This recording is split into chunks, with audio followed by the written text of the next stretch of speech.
This is the story of that empire. Not a single rise and fall, but a series of expansions and contractions built on trade, war, revolution, and ideology. At its height, the French Empire stretched across the Americas, Africa, Asia, and Europe, touching nearly every continent and influencing millions of lives. It lasted, in some form or another, for more than 4 centuries. But how did a European kingdom, fractured by religious conflict and political instability, become one of the world's greatest imperial powers? What ideas drove it? Monarchy, revolution, or republicanism? Who built it, resisted it, ruled it, and finally dismantled it? At the dawn of the 16th century, France was not yet an empire. It was a kingdom, large and ambitious, but still recovering from centuries of internal strife. The 100 Years' War with England had ended only a few decades earlier, leaving the French monarchy both exhausted and strengthened. Out of the ashes of medieval feudalism, a more centralized and unified state was beginning to take shape. Under the reign of kings like Charles VIII, Louis XII, and Francis I, France entered the Renaissance, a period of artistic flourishing, exploration, and growing royal power. The great challenge for these monarchs was to transform a patchwork of feudal territories and regional loyalties into a coherent nation capable of projecting influence abroad. That transformation would become the foundation upon which the future French Empire would be built. Francis I, who ruled from 1514 to 1547, is often seen as the first truly Renaissance king of France. Educated, ambitious, and fascinated by art and learning, he sought to make France a leading power in Europe. He invited Italian artists to his court, including Leonardo da Vinci, who spent his final years at Amboise under the king's patronage. But Francis's ambitions went far beyond art. He dreamed of military glory, territorial expansion, and maritime exploration. This was the age when European powers were beginning to look outward. Spain and Portugal were already building overseas empires, sailing around Africa and across the Atlantic. The discoveries of Christopher Columbus and Vasco da Gama had transformed global trade and competition. For France to maintain its status as a great power, it too had to look beyond its borders. In 1534, Francis I commissioned the Breton navigator Jacques Cartier to explore the lands across the Atlantic Ocean. Cartier sailed west and reached the coast of what is now Canada, claiming the region of the St. Lawrence River for France. Though small and tentative, this act marked the beginning of French colonial ambitions. It was the first time a French monarch had laid claim to lands in the so-called New World. Cartier's voyages were motivated not only by the hope of finding gold and a passage to Asia, but also by the broader Renaissance curiosity about the world and humanity's place within it. However, France in the 16th century faced as many internal challenges as external opportunities. The most pressing of these came not from foreign rivals, but from within. The Protestant Reformation, which began in the German states with Martin Luther's challenge to the Catholic Church, quickly spread across Europe, including to France. French Protestants, known as Huguenots, began to demand religious freedom, challenging the authority of both church and crown. The result was nearly 4 decades of religious conflict, known as the French Wars of Religion. Between 1562 and 1598, the kingdom was torn apart by violence between Catholic and Protestant factions. Cities such as Paris and Lyon witnessed massacres and riots. Entire regions were devastated by civil war. The St. Bartholomew's Day massacre in 1572, when thousands of Huguenots were killed in Paris and other cities, became one of the darkest moments in French history. These wars were not only about religion, they were also struggles for political control between powerful noble families like the Catholic Guise and the Protestant Bourbon. The conflict revealed a deeper tension within France between centralized royal authority and regional independence. For an aspiring empire, this internal division was a serious obstacle. A nation consumed by its own wars could not easily expand overseas. Out of this chaos emerged Henry IV, the first Bourbon king of France. Originally a Protestant, Henry converted to Catholicism to secure his crown, reportedly saying, "Paris is well worth a mass." In 1598, he issued the Edict of Nantes, granting limited religious freedom to Protestants and effectively ending the wars of religion. The edict did not bring perfect peace, but it allowed France to recover politically and economically. For the first time in decades, stability returned to the kingdom. Henry IV and his minister, the Duke of Sully, focused on rebuilding the country. Roads, bridges, and agriculture were improved. The treasury was repaired. France's population began to grow again after years of war. The monarchy, now more centralized and efficient, was becoming the powerful state apparatus that would later support imperial expansion. By the end of the 16th century, the foundations of the French Empire were in place, not in terms of colonies or conquest, but in the strength of the French state itself. The kings of France had learned that to rule effectively, they had to control not just their territories, but also the mechanisms of administration, taxation, and religion. The monarchy's increasing control over the church, the nobility, and the provinces gave it the authority to act on a global stage. France's growing literacy and print culture also played a part in this transformation. The spread of books and pamphlets in the vernacular language helped create a shared sense of identity among its people. The Renaissance brought humanist scholars who promoted education, science, and exploration, all intellectual tools that would later justify and support imperial projects. Knowledge itself became a form of power. At the same time, France's geographic position encouraged both continental ambition and maritime aspiration.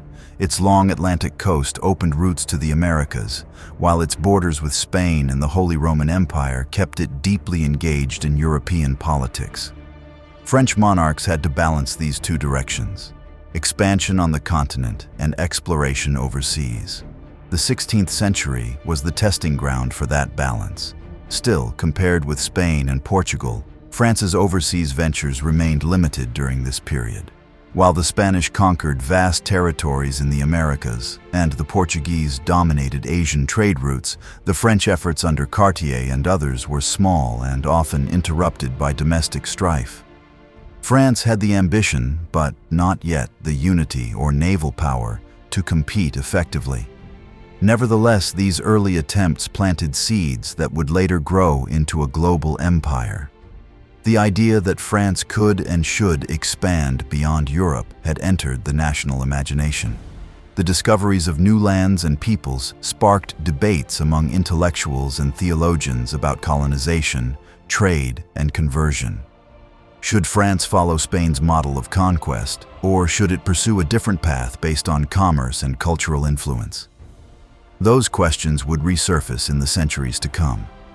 In the early years of the 17th century, the Kingdom of France began to act on its long-held ambitions to establish a lasting presence overseas. This time, the focus was North America. While earlier exploratory efforts in the 16th century had been tentative and often disrupted, the new century offered a fresh opportunity. Religious peace at home, growing maritime capabilities, and the desire to compete with other European powers encouraged a renewed colonial push. The centerpiece of this new era was the creation of New France, a vast colonial region that would come to include parts of what are now Canada and the United States. Unlike the plantation-driven economies of the Caribbean, this northern territory would grow around the fur trade, missionary work, and a small but resilient settler population. The key figure in the foundation of New France was Samuel de Champlain, a soldier, navigator, and administrator who has since been called the Father of New France. In 1608, under the sponsorship of a French trading company backed by King Henry IV, Champlain founded a permanent settlement at Quebec along the St. Lawrence River. This was not the first French attempt to colonize North America, but it was the first to endure. Quebec was well situated. Its elevated cliffs offered a defensible position, and the river provided access to the vast interior of the continent. From this point, Champlain and his successors would expand their influence deep into the heart of North America.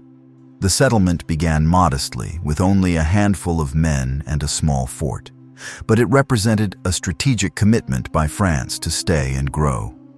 One reason for French interest in the region was the fur trade, particularly beaver pelts, which were in high demand in European fashion. French traders quickly realized that their success would depend on forming alliances with indigenous peoples who controlled access to fur-rich regions. This set the French colonial model apart from some of their European rivals. Rather than large-scale conquest or displacement, the early French presence relied on cooperation and negotiation. Champlain formed key alliances with the Algonquin, Montagnais, and Huron peoples. In return for trade goods such as iron tools, textiles, and firearms, these indigenous allies provided furs and guided French expeditions through the continent. These alliances also brought France into conflict with the Iroquois Confederacy, a powerful group of nations based in what is now New York State. When Champlain joined an expedition with his Huron allies in 1609 and fired his arquebus during a battle against the Iroquois, he sparked a conflict that would last for generations. The early decades of New France were marked by slow population growth and harsh conditions. Winters were brutal, resources limited, and support from the French crown inconsistent. The colony relied heavily on private trading companies, which were granted monopolies in exchange for a commitment to support settlers and missionaries. These arrangements often led to underinvestment in the colony's infrastructure and defenses. Still, over time, the colony expanded. French missionaries, particularly from the Jesuit order, played a significant role in spreading French influence and religious teachings. The Jesuits established missions throughout Huron and Algonquin territories, learning local languages and documenting indigenous cultures. Their writings provide some of the earliest detailed accounts of life in the interior of North America. These missions were not just religious, but also political and cultural outposts of empire. In 1627, under King Louis XIII, the French crown began to take a more direct role in governing New France. A series of administrative reforms attempted to bring greater order and stability. Still, growth remained slow. By the mid-17th century, the colony's population was only in the low thousands, dwarfed by English settlements to the south. To encourage immigration, authorities introduced incentives such as land grants and support for large families. This effort produced a unique French colonial society, rural, Catholic, and marked by strong family structures.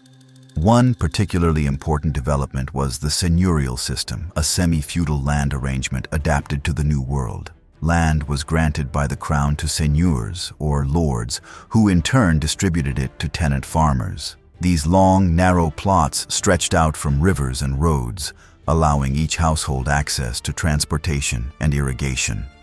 Though based on older European models, the system was modified to suit the geography and needs of the colony. New France's expansion was not limited to the St. Lawrence Valley.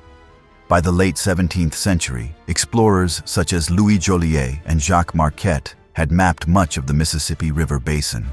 Others, like René Robert Cavelier, Sieur de la Salle, pushed even farther, claiming vast inland regions and extending French influence all the way to the Gulf of Mexico.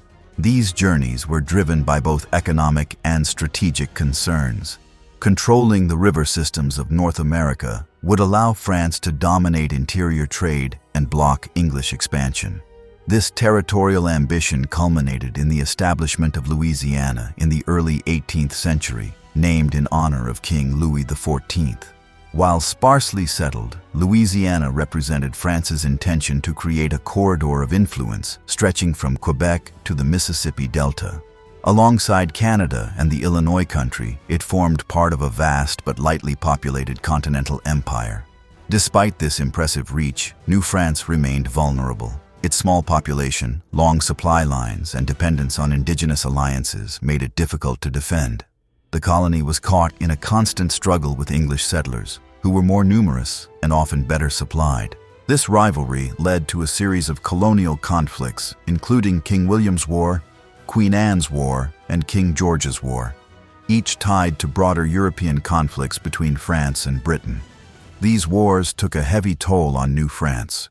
Frontier settlements were raided, trade was disrupted, and alliances were strained. Still, French authorities continued to invest in fortifications and diplomacy. The construction of powerful forts such as Fort Frontenac, Fort Niagara, and Fort Detroit served both military and trade functions. They were symbols of French presence and instruments of control. By the mid-18th century, the stakes of imperial rivalry had never been higher. Britain and France were locked in a global competition for influence, commerce, and territory. This contest reached its climax in the 7 Years' War, known in the American colonies as the French and Indian War. Fought from 1756 to 1763, it was the first truly global conflict, with battles taking place in Europe, the Caribbean, India, and North America. In North America, the British launched a full-scale campaign to seize French territory. Despite initial setbacks, they eventually captured major positions, including Louisbourg and Quebec.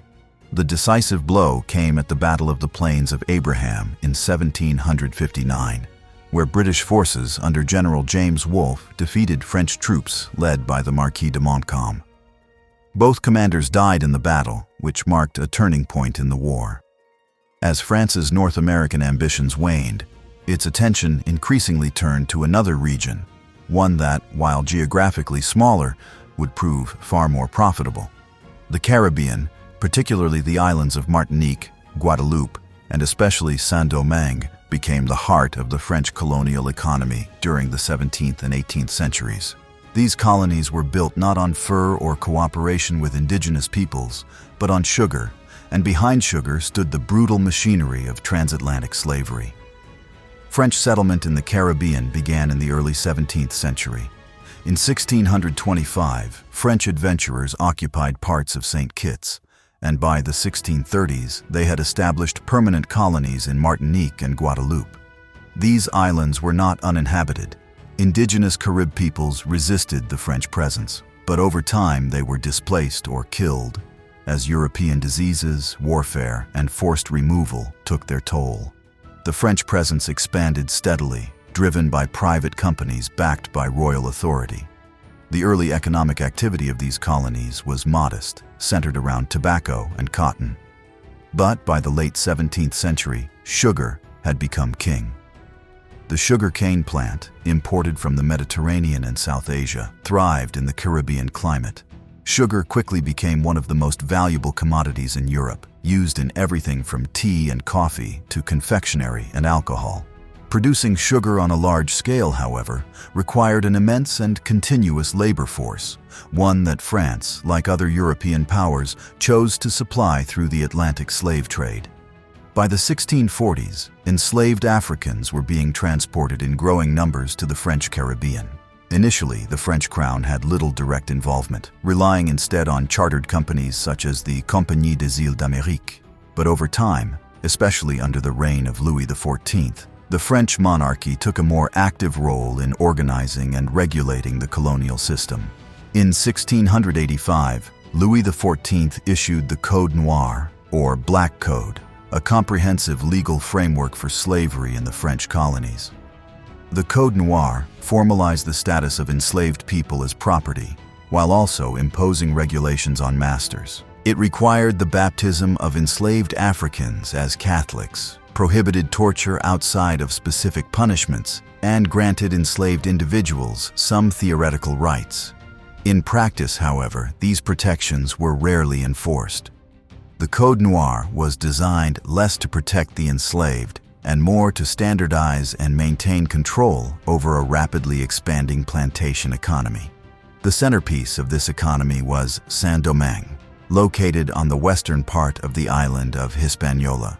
Originally a Spanish territory, it was ceded to France by treaty and became a formal French colony in the 1690s.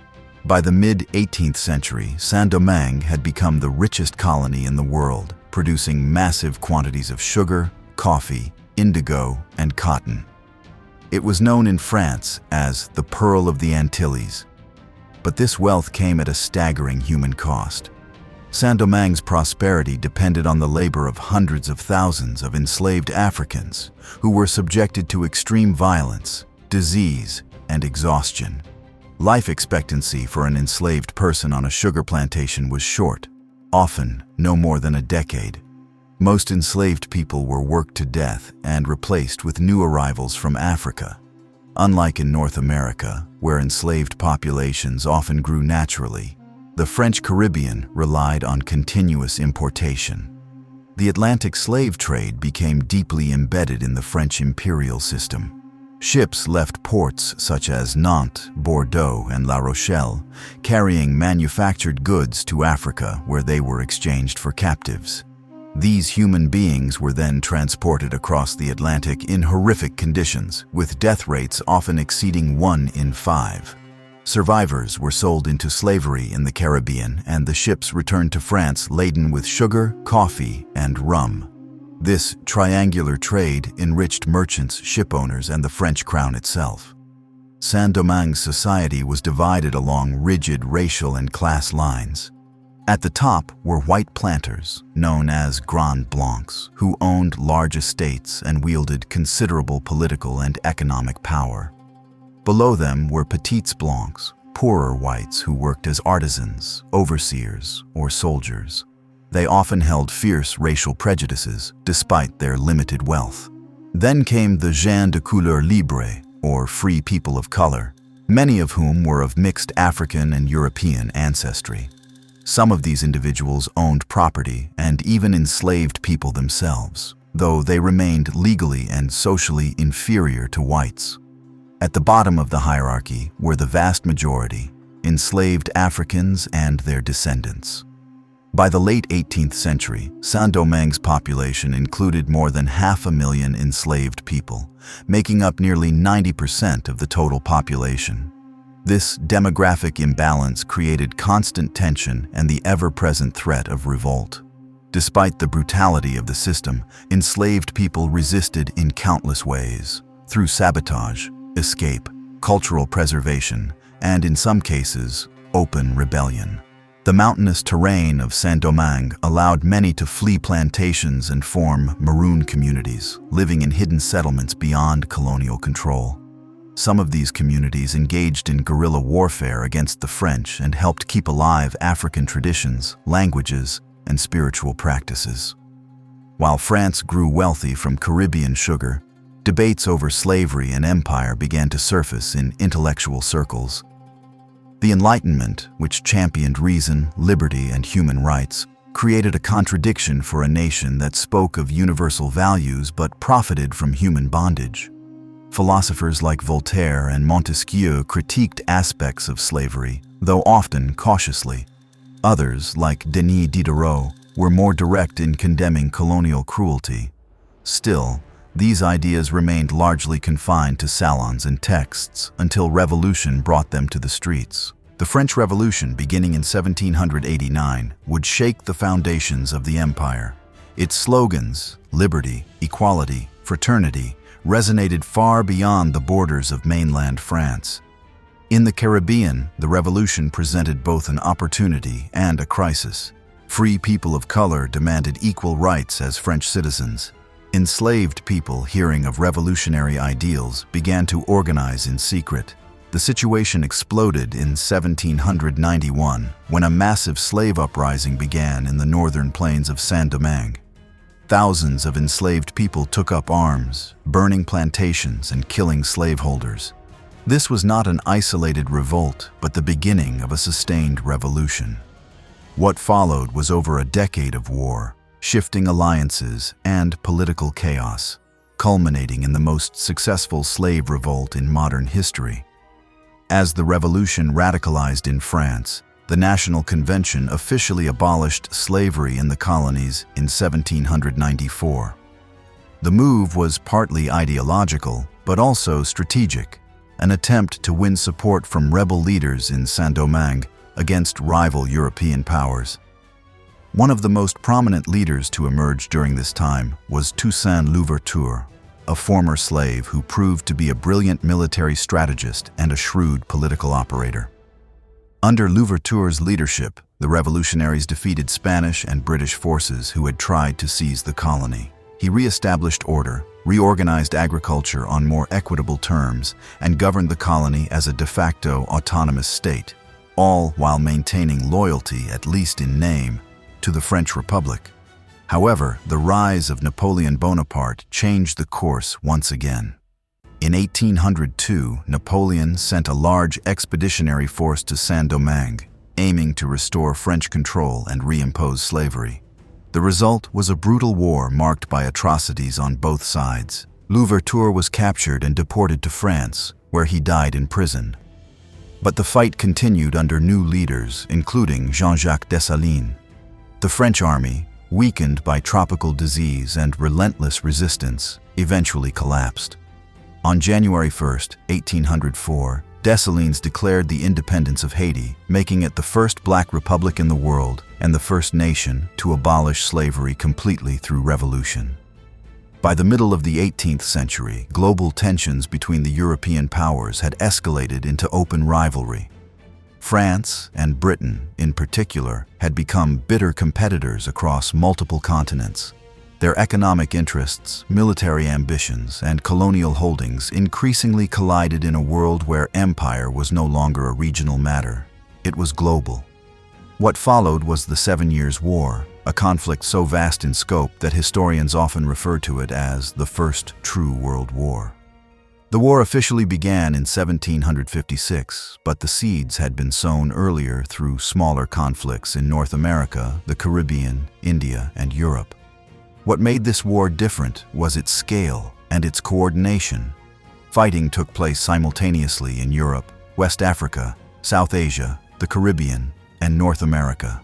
France entered the war as a major imperial power.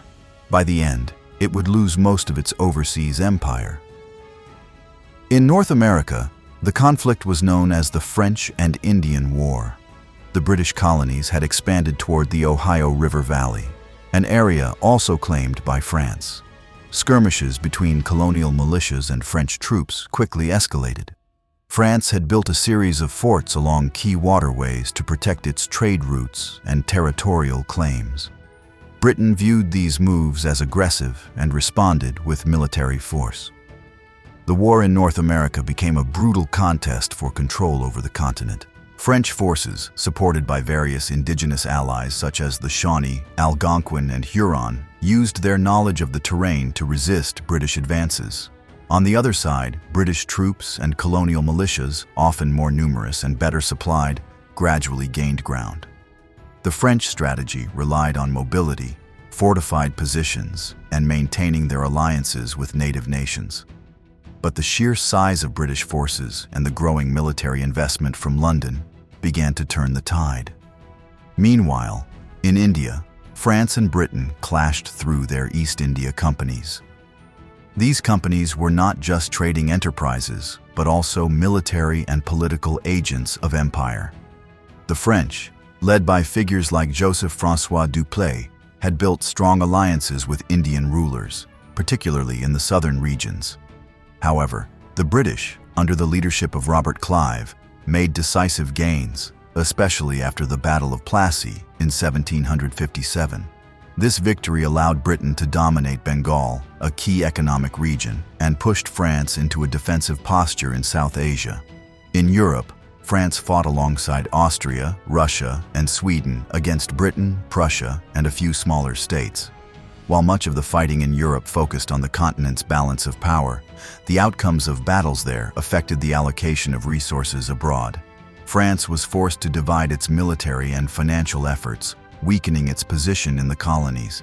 British naval superiority, in particular, played a decisive role. The Royal Navy disrupted French shipping, cut off supplies to its colonies, and launched amphibious attacks on coastal outposts. In the Caribbean, France's valuable sugar islands came under direct threat. British forces captured Guadeloupe in 1759 and later Martinique, two of the most economically important French colonies. Although these territories would eventually be returned in the peace negotiations, their loss during the war further exposed the vulnerabilities of the French imperial system. The most decisive blow came in Canada. In 1759, British forces under General James Wolfe launched a daring assault on Quebec, the heart of New France. The French, led by Marquis de Montcalm, attempted to defend the city from its elevated cliffs. The British scaled the cliffs and engaged the French on the Plains of Abraham, just outside the city. Both Wolfe and Montcalm died in the battle, which ended in a British victory. The fall of Quebec marked the beginning of the end for French control in North America. 1 year later, Montreal surrendered, effectively ending French resistance in the region. French settlers, soldiers, and administrators found themselves under British rule. Some returned to France, but many remained, setting the stage for the distinct cultural and political identity of what would later become Quebec. The war formally ended in 1763 with the Treaty of Paris, a landmark agreement that redrew the map of the world. Under the treaty's terms, France ceded Canada and all its territories east of the Mississippi River to Britain. Louisiana west of the Mississippi was transferred to Spain, a French ally, while France retained only a few small Caribbean islands and some territories in India. In one stroke, France had lost most of its North American empire, and its position in India was significantly weakened. This outcome marked a dramatic turning point. An empire that had once stretched from the Gulf of St. Lawrence to the Bay of Bengal was now reduced to scattered holdings. The economic impact was severe, but the psychological and political effects were just as profound. France had not only been defeated, it had been humiliated on a global stage. The loss of Canada, in particular, sparked debate within France about the value of colonies and the costs of overseas war. The defeat also exposed flaws in the French imperial model. The reliance on limited settler populations, the dependence on indigenous alliances, and the centralized control from Paris had proven inadequate against the more populous, economically integrated British colonies. French administrators and intellectuals began to reassess their strategies and ambitions. Some argued for a renewed focus on profitable plantation colonies in the Caribbean. Others turned inward, questioning whether overseas empire was worth the sacrifice. By the final decades of the 18th century, the French monarchy stood at a crossroads. The financial strain left by successive wars, combined with a growing population and rising prices, placed immense pressure on the kingdom's fragile economy. At the same time, new political ideas, shaped by Enlightenment thinkers and fueled by dissatisfaction with royal authority, had begun to spread beyond elite circles and into the public sphere. In 1789, that pressure exploded into revolution. The French Revolution began with calls for constitutional reform, fiscal responsibility, and greater representation, but it quickly escalated into something far more radical. The old order, built on monarchy, aristocracy, and clerical privilege, was swept aside by waves of popular uprising. In its place emerged a republic that promised liberty, equality, and fraternity. This revolution would not remain confined to France's borders. It carried profound consequences for its overseas territories and for the nature of empire itself. The ideals of universal rights and national sovereignty posed a direct challenge to colonial hierarchies. Across the Atlantic and beyond, those who lived under French rule, whether settlers, enslaved people, or free people of color, began to view the revolution as both an opportunity and a threat. Within mainland France, one of the most immediate consequences of the revolution was the formal abolition of the Ancien Regime. The king's authority was drastically reduced after the convening of the Estates General, which led to the formation of the National Assembly. By 1791, France had become a constitutional monarchy, but tensions between royalists and radicals continued to grow. In 1792, King Louis XVI was deposed, and the First French Republic was declared. The following year, he was executed by guillotine, followed by Queen Marie Antoinette. The execution of the monarchy marked a symbolic break with centuries of French tradition and signaled the rise of a revolutionary government led by increasingly radical figures. Among these leaders was Maximilien Robespierre, a lawyer and advocate of direct democracy. He became one of the most influential members of the Committee of Public Safety, the body that oversaw much of the government during the Reign of Terror. During this period, from 1793 to 1794, thousands of people were executed as suspected enemies of the revolution. While the Reign of Terror sought to defend the Republic from internal and external threats, it also alienated many who had once supported reform. The revolutionaries introduced sweeping changes across French society. Feudal privileges were abolished, slavery was briefly outlawed, and the church was brought under state control. New forms of education, a secular calendar, and a redefinition of citizenship all aimed to remake French identity. But implementing these changes across France's vast and diverse empire was far from straightforward. The Caribbean colonies, particularly Guadeloupe and Martinique, became hotbeds of political tension. Revolutionary commissioners were dispatched to enforce the new laws, but they faced resistance from white planters who feared the loss of their power and privileges. The gens de couleur libre, free people of color, demanded equality as French citizens. In some cases, they organized militias and took up arms to defend their rights. In Saint-Domingue, the situation was even more volatile. While the full revolution there would erupt into its own chapter of history, already by the early 1790s, the colony was in chaos. News of events in Paris inspired uprisings, political factions, and violent clashes between whites, free people of color, and enslaved Africans. The French Revolution had unintentionally destabilized its most valuable colony. Elsewhere, France's Indian Ocean territories also experienced the reverberations of revolutionary change. On Île-de-France, now Mauritius, and Île Bourbon, now Réunion, debates over citizenship, slavery, and loyalty divided the population.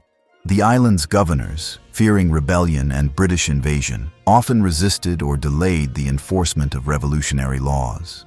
Back in Europe, France found itself at war with a coalition of monarchies who feared the spread of revolution. Austria, Prussia, Britain, and later Russia all joined in various efforts to contain or defeat the new French Republic. These wars, known collectively as the French Revolutionary Wars, placed immense demands on the Republic's economy and military. To meet those demands, the revolutionary government turned to conscription, taxation, and the seizure of church lands. It also began to assert more direct control over its remaining colonies.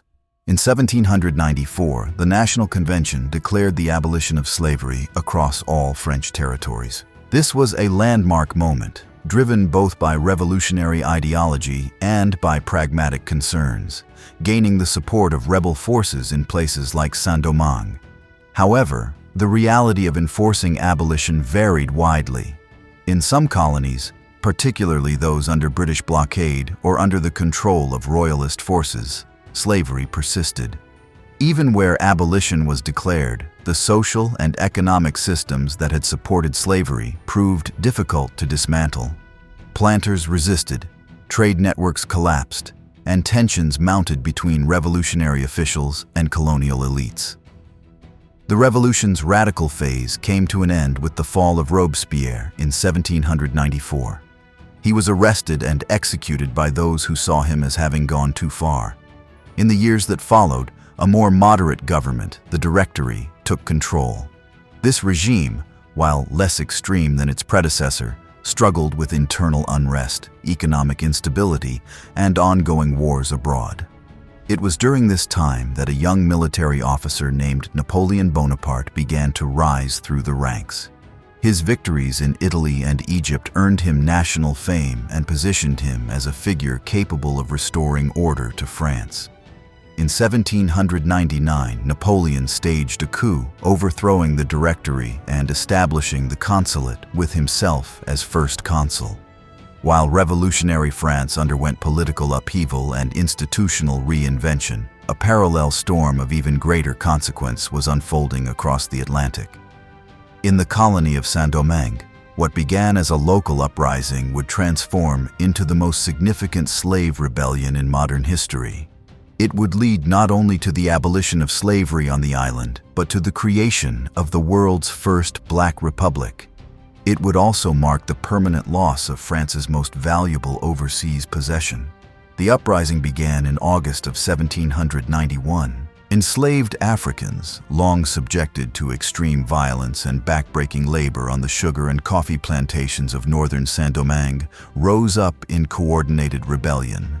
They burned plantations, killed slaveholders, and fought colonial militias with makeshift weapons.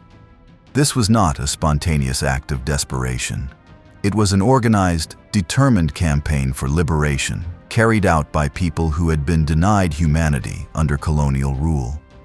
At the time, Saint-Domingue was the wealthiest colony in the world, generating massive profits for France.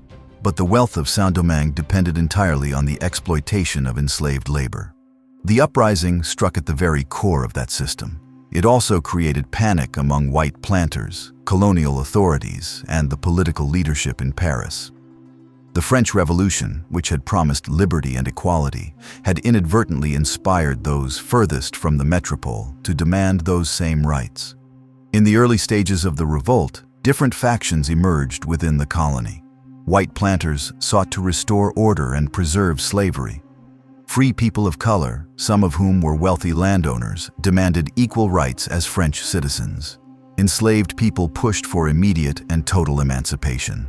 Meanwhile, foreign powers, including Spain and Britain, looked to exploit the chaos for their own colonial advantage.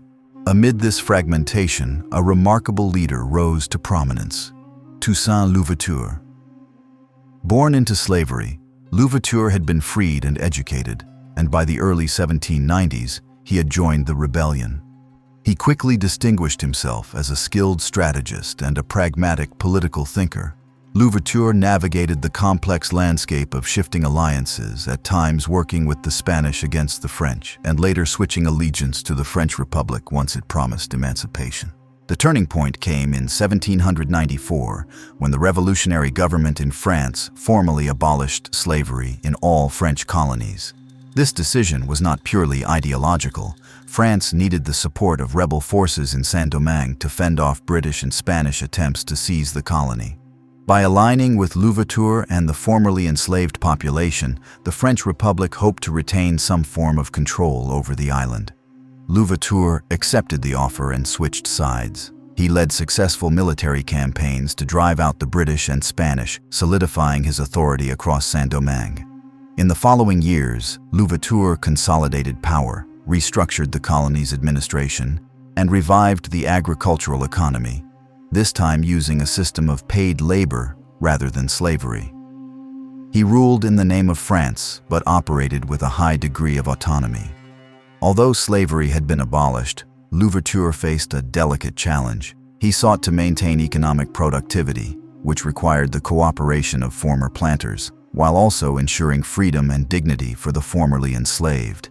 His policies were sometimes unpopular with both groups, but his authority continued to grow, and by the turn of the century, Louverture had become the de facto ruler of the colony. In 1801, Louverture issued a new constitution for Saint-Domingue.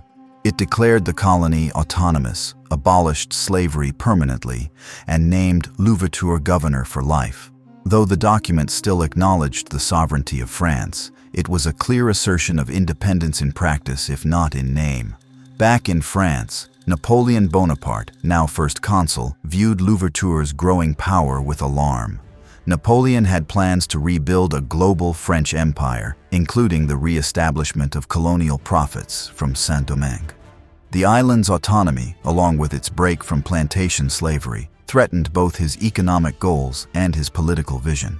He resolved to bring the colony back under direct control and to reintroduce slavery if necessary. In 1802, Napoleon sent a massive expeditionary force to Saint-Domingue, led by his brother-in-law, General Charles Leclerc. The mission was to remove Louverture, restore French authority, and quietly reinstate slavery. At first, the French forces made military gains. Louverture, wary of prolonged bloodshed, entered into negotiations. He was eventually arrested under false pretenses, deported to France, and imprisoned in a remote fortress, where he died in 1803. But the conflict did not end with Louverture's capture. His former generals, including Jean-Jacques Dessalines, took up the fight.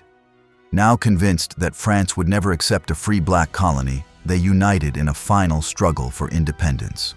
What followed was a brutal war, marked by atrocities on both sides. French troops, weakened by yellow fever and fierce resistance, were gradually pushed back. The violence reached new extremes, as each side fought not only for territory but for survival and vengeance. In late 1803, French forces suffered a decisive defeat. On January 1, 1804, Decolonization declared the independence of the new nation of Haiti, named after the indigenous word for the island. In doing so, he proclaimed the first and only successful slave revolution in the modern world. Haiti became the first black-led republic and the first post-colonial state in the Americas. The consequences were immense. For France, the loss of Saint-Domingue marked a catastrophic end to its Caribbean dominance. The colony that had once provided vast wealth through sugar and coffee was now gone. Its plantations burned, its economy shattered, its people freed.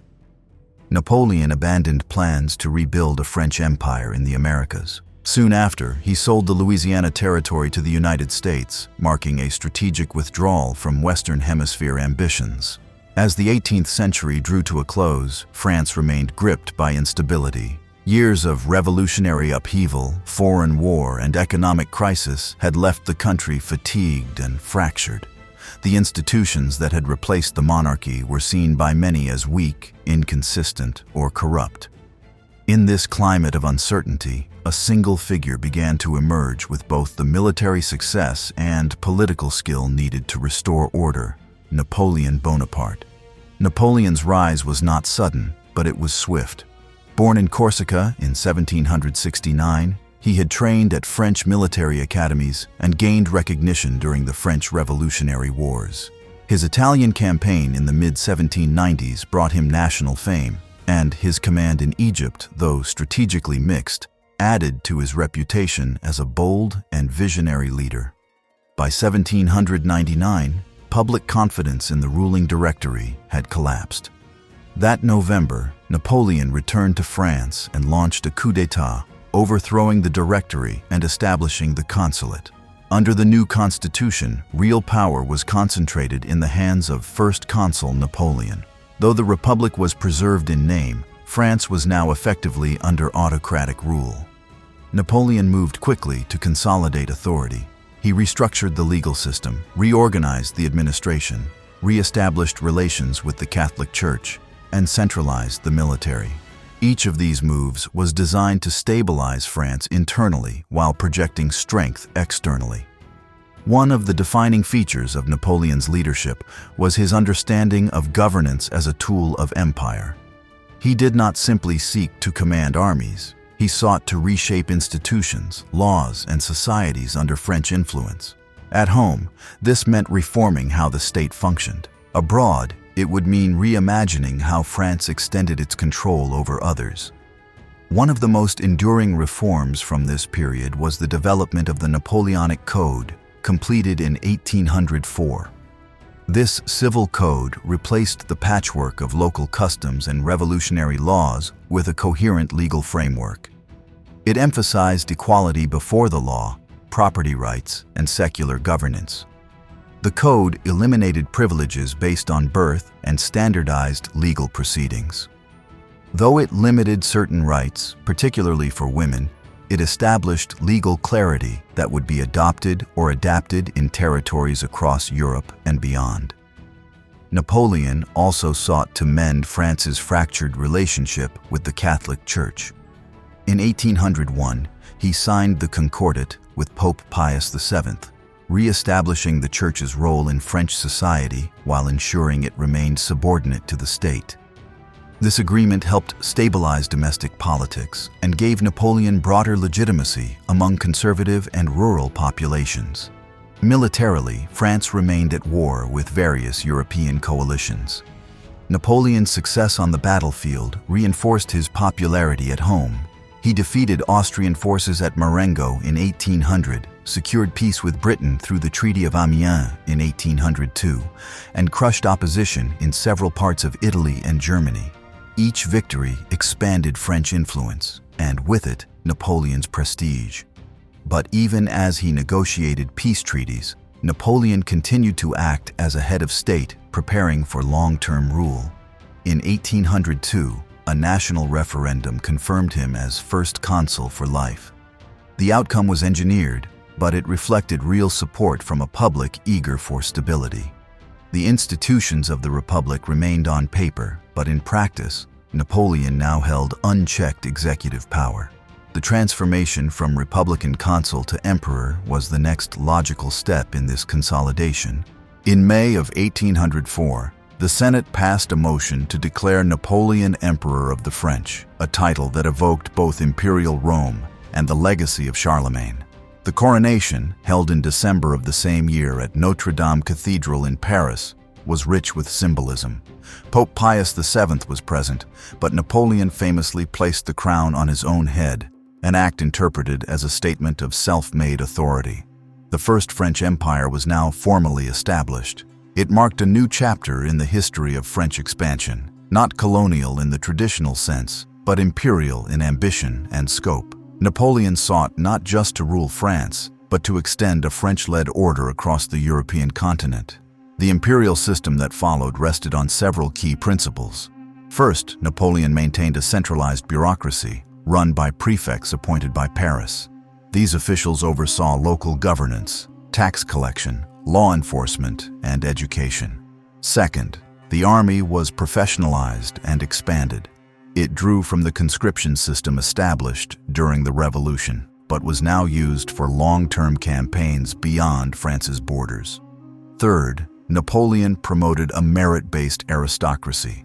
While rejecting the old nobility of birth, he created a new elite based on service and loyalty. Titles such as Duke, Count, and Baron were awarded to generals, administrators, and allies, often along with estates or privileges in conquered territories. This blend of revolutionary meritocracy and imperial hierarchy allowed Napoleon to bind ambitious individuals to his regime. The First French Empire also relied heavily on propaganda. Art, literature, architecture, and public ceremonies were used to glorify the emperor and his mission. Portraits depicted Napoleon as a heroic leader, while monuments like the Arc de Triomphe and La Madeleine celebrated military victories and imperial grandeur. Education was reorganized to promote loyalty to the state, with schools emphasizing civic duty and obedience to authority. Napoleon's imperial ambition was not limited to France itself. He began to export French institutions and legal codes to other parts of Europe. In regions such as Italy, Germany, and the Netherlands, client states were established with French-approved rulers and constitutions. In some cases, Napoleon installed family members as monarchs. His brother Joseph Bonaparte became King of Naples and later King of Spain, while Louis Bonaparte ruled the Kingdom of Holland. These satellite regimes often adopted the Napoleonic Code and French administrative practices. For many, this brought modernization and reform, abolition of feudal privileges, standardized taxation, improved infrastructure. But it also brought military conscription, economic exploitation, and loss of sovereignty. Local populations often resented French rule, and revolts were not uncommon. With his coronation as Emperor of the French, Napoleon Bonaparte did not merely claim a title. He launched a project of political, legal, and territorial transformation across Europe.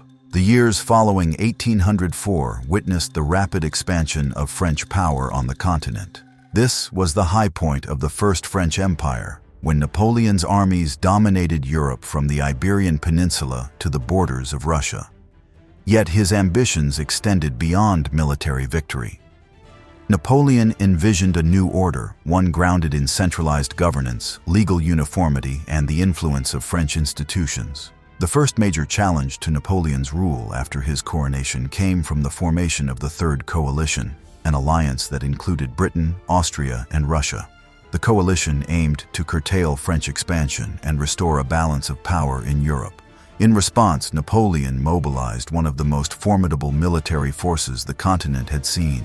His strategic planning, organizational skill, and speed of movement allowed him to strike decisively before the Allies could coordinate their efforts. The most famous of these early victories occurred at the Battle of Austerlitz in December of 1805. Sometimes called the Battle of the Three Emperors, it saw Napoleon decisively defeat the combined armies of the Russian Tsar, Alexander I, and the Austrian Emperor, Francis II. The victory broke the coalition and forced Austria to sign the Treaty of Pressburg, ceding territory and recognizing French dominance in much of Central Europe. Following Austerlitz, Napoleon undertook a major reorganization of the German states. In 1806, he dissolved the centuries-old Holy Roman Empire and established the Confederation of the Rhine, a group of client states under French influence. This move not only humiliated Austria, but also signaled the collapse of the old European order. In its place, Napoleon aimed to construct a modern, rational, and centralized system, one that mirrored the reforms he had initiated in France. The same year, the Fourth Coalition, including Prussia, Russia, and Britain, emerged to challenge Napoleon. Again, the French emperor responded with speed and efficiency. At the Battle of Jena-Auerstedt, French forces inflicted a crushing defeat on the Prussian army, leading to the occupation of Berlin. In the months that followed, Napoleon's armies marched into Poland, where he confronted Russian troops. By 1807, after a bloody campaign that included the Battle of Eylau and the Battle of Friedland, Napoleon compelled Tsar Alexander I to negotiate. The resulting Treaty of Tilsit established an uneasy peace between France and Russia, dividing Europe into spheres of influence. Napoleon now stood at the apex of his power. Beyond his military triumphs, Napoleon imposed a new administrative and legal structure on conquered territories. The Napoleonic Code, already established in France, was exported to many of these regions. Its emphasis on codified law, property rights, secular authority, and the abolition of feudal privileges was revolutionary. In areas like the Grand Duchy of Warsaw, the Kingdom of Westphalia, and northern Italy, Napoleon's reforms introduced centralized taxation, civil registries, and modern bureaucracies. These changes were often welcomed by local elites and segments of the population, especially in regions where feudalism or aristocratic privilege had remained entrenched. Merchants and urban professionals benefited from uniform laws and improved infrastructure. However, the reforms also came with a heavy cost. Military conscription, economic exploitation, and political subordination to Paris generated resentment. While Napoleon claimed to be liberating Europe from old regimes, he was also imposing foreign rule. Napoleon's vision of empire extended into economic policy as well. In 1806, he launched the Continental System, a massive embargo designed to isolate Britain economically. By closing European ports to British goods, Napoleon hoped to weaken his rival's economy and force a favorable peace.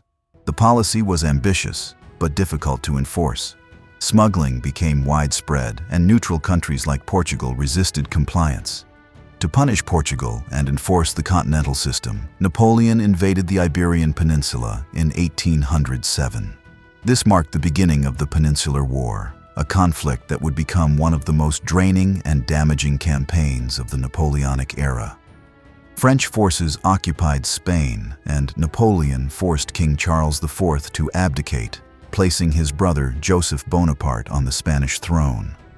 This imposition of a foreign ruler sparked widespread rebellion. Spanish guerrilla fighters, supported by British forces under Arthur Wellesley, later the Duke of Wellington, waged a relentless campaign against French troops. The rugged terrain, local resistance, and long supply lines made the occupation costly and unstable. The Peninsular War sapped French resources and morale, and it exposed the limits of Napoleon's ability to govern diverse and resistant populations. While Spain burned, Napoleon turned his attention to Eastern Europe and the Balkans. He expanded French influence into the Illyrian provinces, parts of what are today Slovenia, Croatia, and Bosnia. These territories became laboratories for Napoleonic reform, introducing legal codes and administrative structures similar to those in France. Yet here, too, the tension between reform and imperial dominance became apparent. In domestic affairs, Napoleon continued to concentrate power.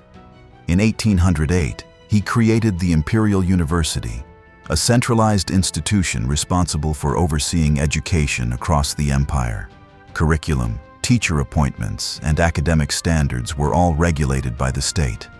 Education became a tool of national unity and imperial ideology, training future civil servants and soldiers to serve the emperor's goals. The French economy, though burdened by constant war, was supported through heavy taxation, control of key industries, and the exploitation of conquered territories. The plunder of artworks, resources, and money from across Europe helped sustain the imperial machine. Cities like Paris became cultural centers, filled with treasures taken from across the continent. At the same time, Napoleon cultivated a court culture that rivaled that of the old monarchy. He married Archduchess Marie-Louise of Austria in 1810, hoping to secure dynastic legitimacy and produce an heir. Their son, Napoleon II, was born the following year, given the title King of Rome. This marked the consolidation of a new imperial dynasty, one that blended revolutionary origins with monarchical traditions. By 1811, Napoleon's empire controlled or influenced the vast majority of continental Europe. His direct rule extended over France, Belgium, the Netherlands, northern Italy, and parts of Germany. Satellite kingdoms under his family members included Spain, Westphalia, Naples, and others. Allied states like Austria and Prussia had been humbled and forced into diplomatic submission. Yet beneath this surface of dominance, cracks had begun to appear. Resistance simmered in occupied territories. The continental system hurt European economies as much as it damaged Britain's. The Peninsular War dragged on with no clear resolution. Most dangerously, Napoleon's alliance with Russia, secured at Tilsit, had begun to unravel.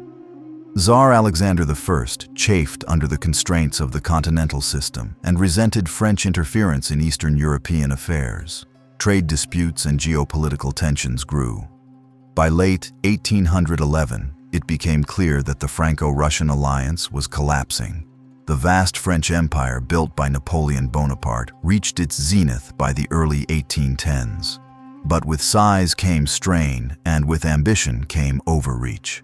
At the core of Napoleon's imperial project was the assumption that no coalition could resist the force of French arms. That belief was about to be tested on the unforgiving plains of Eastern Europe. In the summer of 1812, Napoleon launched one of the most ambitious military operations in European history, the invasion of Russia. It was not a war of defense or necessity, but one of enforcement. Napoleon believed that Tsar Alexander I had betrayed their earlier alliance by reopening Russian ports to British trade, thereby undermining the continental system. To compel obedience and reassert dominance, Napoleon assembled a massive force known as the Grande Armée. This army was a truly multinational force. Though it was commanded by French officers and loyal to Napoleon, it included soldiers from across the empire: Poles, Italians, Germans, Dutch, and others. Altogether, more than 600,000 men crossed the Niemen River in June of 1812, initiating a campaign that Napoleon assumed would end quickly in Russian capitulation. But the Russian strategy was not to meet Napoleon in a decisive battle. Instead, Russian commanders adopted a scorched earth policy, retreating deeper into the interior and destroying food supplies, crops, and infrastructure as they went. This denied the French army both a quick victory and the resources needed to sustain itself. With each mile, the Grande Armée became more vulnerable. Stretched supply lines, unfamiliar terrain, and punishing weather wore down its strength. A major engagement finally came in September at the Battle of Borodino, just outside Moscow. It was one of the bloodiest battles of the era. Although the French technically held the field after the fighting ended, the Russian army remained intact and refused to surrender. When Napoleon entered Moscow shortly afterward, he found the city largely abandoned and engulfed in flames, set alight by its own defenders. Napoleon waited in the ruins of Moscow for a Russian surrender that never came. As weeks passed and winter approached, he faced a terrible decision: stay and risk starvation or retreat through hostile territory. In October, he chose to withdraw. The retreat from Moscow became a catastrophe. Temperatures plunged, roads turned to ice, and Russian forces harassed the rear guard. Starvation, disease, frostbite, and constant skirmishes decimated the once mighty army. Fewer than 100,000 soldiers returned from the campaign. The invasion of Russia had failed, and with it, the myth of Napoleon's invincibility. The collapse in Russia encouraged Napoleon's enemies across Europe. The Sixth Coalition, which included Russia, Prussia, Austria, Britain, Sweden, and several smaller states, now saw an opportunity to destroy the French Empire. Throughout 1813 and 1814, a series of battles raged across Central Europe. Napoleon still displayed tactical brilliance, winning engagements at Lutzen and Dresden, but his forces were now outnumbered and outmatched.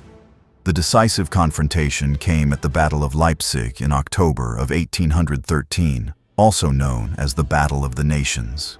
It was the largest battle in European history up to that point, involving over 500,000 troops. The coalition dealt a crushing defeat to Napoleon, forcing him to retreat westward. His German allies began to defect, and his control over Central Europe disintegrated. By early 1814, Allied forces had crossed into France itself. Napoleon continued to fight, hoping to negotiate a settlement that would allow him to retain power.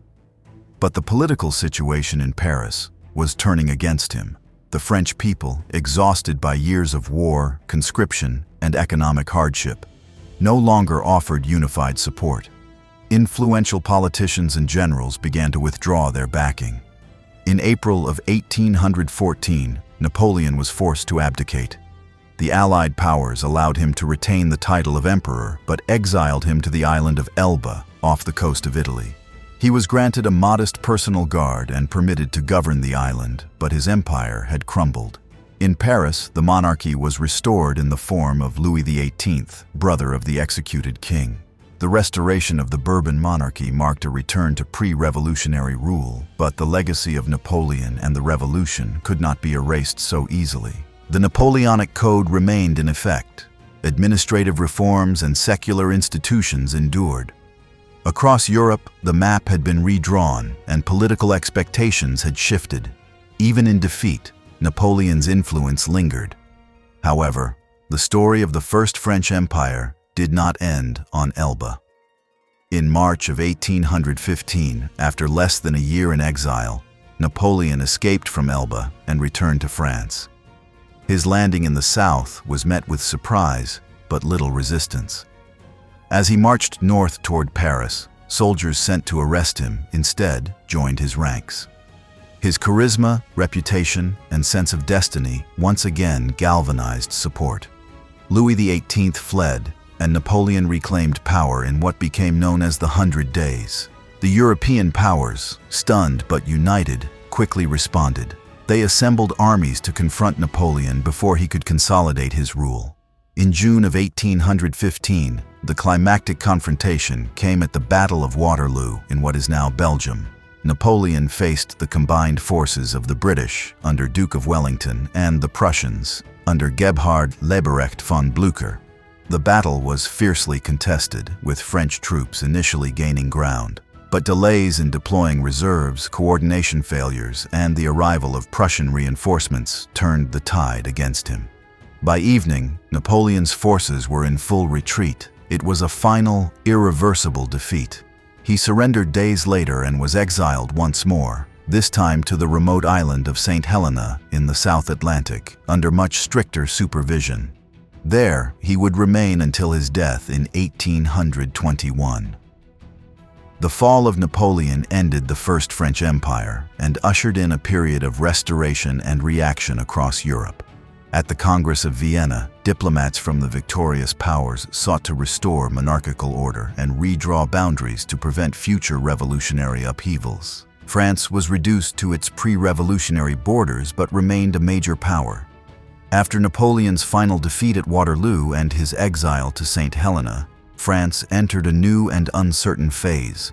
The First French Empire had collapsed, and in its place, the old monarchy was restored under Louis XVIII, a Bourbon king who returned to the throne after more than 2 decades of revolutionary and imperial disruption. Yet France was no longer the country it had been before the revolution.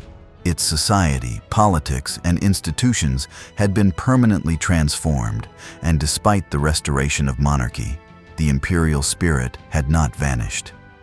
Between 1815 and 1852, France experienced a series of sharp political shifts, from the Bourbon Restoration to the July Monarchy to the Second Republic. While these changes reflected competing domestic visions of governance, monarchy versus republic, liberalism versus conservatism, they also unfolded alongside renewed efforts to reclaim international influence. Colonial expansion, though momentarily stalled by the Napoleonic Wars, resumed in this period with a new sense of urgency.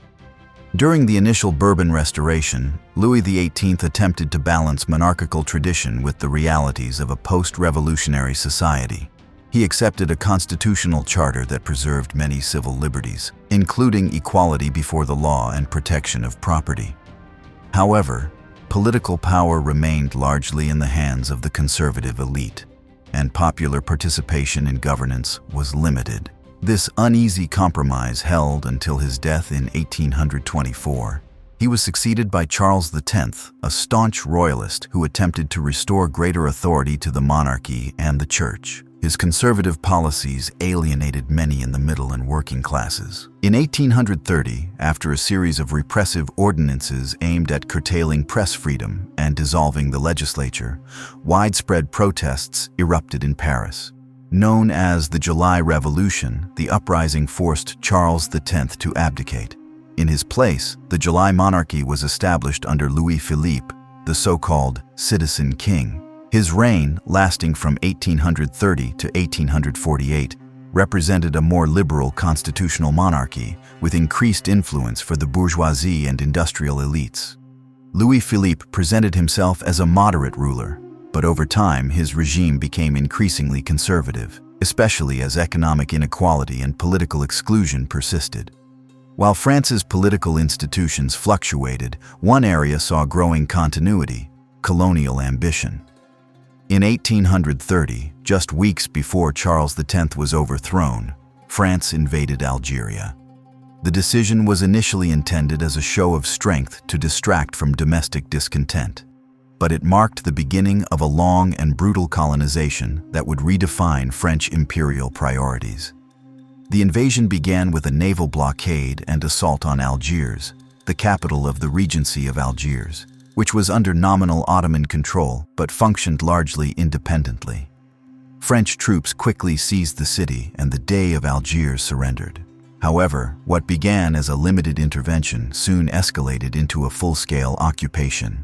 Algeria was not a distant island or a commercial outpost. It was a vast populated territory with its own political systems, tribal alliances, and cultural traditions. French efforts to control the land led to fierce and sustained resistance. The most prominent figure in this resistance was Emir Abd al-Qadir, a charismatic and deeply respected Islamic scholar and military leader. From 1832 onward, he led a powerful jihad against the French, organizing tribal coalitions and employing guerrilla tactics to challenge the occupation. The French response was brutal. Under military leaders such as General Thomas Bugeaud, France adopted scorched earth tactics, including mass displacements, destruction of crops, and punitive raids on villages. The violence of the conquest shocked even some contemporaries in France. Reports of massacres and repression drew criticism from liberal circles, but the government pressed forward, viewing Algeria as a necessary step in reclaiming France's status as a global power. By the mid-1840s, French forces had largely subdued resistance in northern Algeria, though uprisings would continue for decades. Colonization efforts soon followed. French settlers, known as colons or pieds noirs, began to arrive, claiming lands that had been confiscated from local populations. The French government implemented policies to encourage European migration and to restructure Algerian society along colonial lines. Mosques were converted into churches, Arabic was marginalized, and Islamic legal systems were replaced by French civil codes. The conquest of Algeria marked a shift in how France imagined its empire. No longer focused solely on trade outposts or plantation economies, French leaders began to speak of a civilizing mission, the idea that France had a duty to bring its culture, language, and values to supposedly less developed societies. This paternalistic ideology would become central to French imperialism throughout the 19th century, justifying expansion in Africa, Asia, and beyond. Meanwhile, domestic tensions in France continued to mount. Economic hardship, rising unemployment, and the exclusion of large segments of the population from political participation contributed to growing unrest. In 1848, a new wave of revolution erupted, this time bringing an end to the July monarchy. Louis-Philippe abdicated and fled to England, and the Second Republic was proclaimed. The Second Republic introduced universal male suffrage, expanded civil liberties, and attempted to implement social reforms, including support for workers and public employment programs. However, the political environment remained volatile. Conservatives, moderates, and radicals vied for control, and divisions quickly emerged between urban workers and rural landowners. Amid this uncertainty, a new political figure gained prominence: Louis-Napoleon Bonaparte, nephew of the former emperor. Though he had lived much of his life in exile, his name carried immense weight with the public. In the presidential election of 1848, the first direct presidential vote in French history, Louis Napoleon won by a landslide. He campaigned on a message of order, prosperity, and national pride. His image as the heir of Napoleon Bonaparte evoked memories of strength and glory, appealing to those disillusioned by decades of instability. Once in office, however, Louis Napoleon moved quickly to consolidate power. When the Assembly resisted his efforts to extend his term, he staged a coup d'état in December of 1851. The following year, he declared the end of the Republic and established the Second French Empire, crowning himself Emperor Napoleon III. With the coup d'état of December in 1851 and the subsequent proclamation of the Second French Empire, Louis Napoleon Bonaparte, now Napoleon III, ushered in a new era of centralized authority and revived imperial ambition. Though claiming legitimacy from the legacy of his uncle, Napoleon I, the new emperor fashioned his own brand of empire. It would be one characterized by modernization, controlled liberalization, and a significant expansion of colonial interests. The early years of Napoleon III's rule were focused on consolidating political control. A new constitution, ratified through a national plebiscite in 1852, granted sweeping powers to the emperor. He could appoint ministers, control legislation, and dissolve the legislative body at will. While maintaining the outward forms of representative government, the regime functioned more like an authoritarian state. Yet Napoleon III understood that political legitimacy in the modern age also required visible results: economic growth, social progress, and international stature. To this end, he embarked on an ambitious program of domestic transformation. With the help of officials like Georges-Eugène Haussmann, he reshaped the very face of Paris. Narrow medieval streets were replaced with wide boulevards, parks were expanded, sewage systems modernized, and railway stations constructed. The redesign of Paris served both aesthetic and practical purposes. It facilitated commerce, improved public health, and allowed easier movement of troops to suppress unrest. Industrialization was another cornerstone of Napoleon III's vision. Under his government, railway networks expanded rapidly, connecting regions and stimulating commerce. The banking sector was reformed, and new credit institutions supported infrastructure and industry. Iron and coal production increased, and France became a more integrated and productive economy. The emperor encouraged international trade through new treaties, including a notable agreement with Britain in 1860, which reduced tariffs and encouraged economic liberalism. At the same time, he pursued a careful balancing act between authoritarian control and measured liberalization. In the 1860s, political opposition was gradually tolerated, the press gained limited freedom, and legislative elections became more competitive. This move was less about conviction and more about necessity, as public pressure and international scrutiny made outright repression less sustainable. Parallel to domestic reform, Napoleon III was deeply committed to restoring France's influence abroad. He believed that France must reclaim its role as a great power not only through military might but also through global reach. His foreign policy combined realpolitik with romantic visions of national grandeur, and nowhere was this more evident than in colonial expansion. In the Mediterranean basin, the French presence in Algeria deepened significantly during his reign. While the initial conquest had begun under the Bourbon monarchy and accelerated during the July monarchy, Napoleon III formalized and expanded France's role in Algeria, transforming it from a military outpost into a settler colony.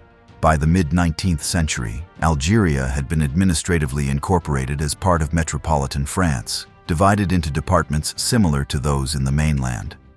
This integration came at the cost of increased violence and dispossession for indigenous populations. Land confiscations intensified, with fertile areas granted to European settlers. French officials promoted agriculture, infrastructure, and education for colonists, while native Algerians were subjected to discriminatory laws and denied equal rights. Though Napoleon III occasionally expressed sympathy for Arab and Berber communities, at one point proposing an Arab kingdom under French protection, his policies in practice favored settler dominance and military governance. Beyond North Africa, the Second Empire also pursued new colonial ventures. One of the most consequential was the renewed French expansion in Indochina.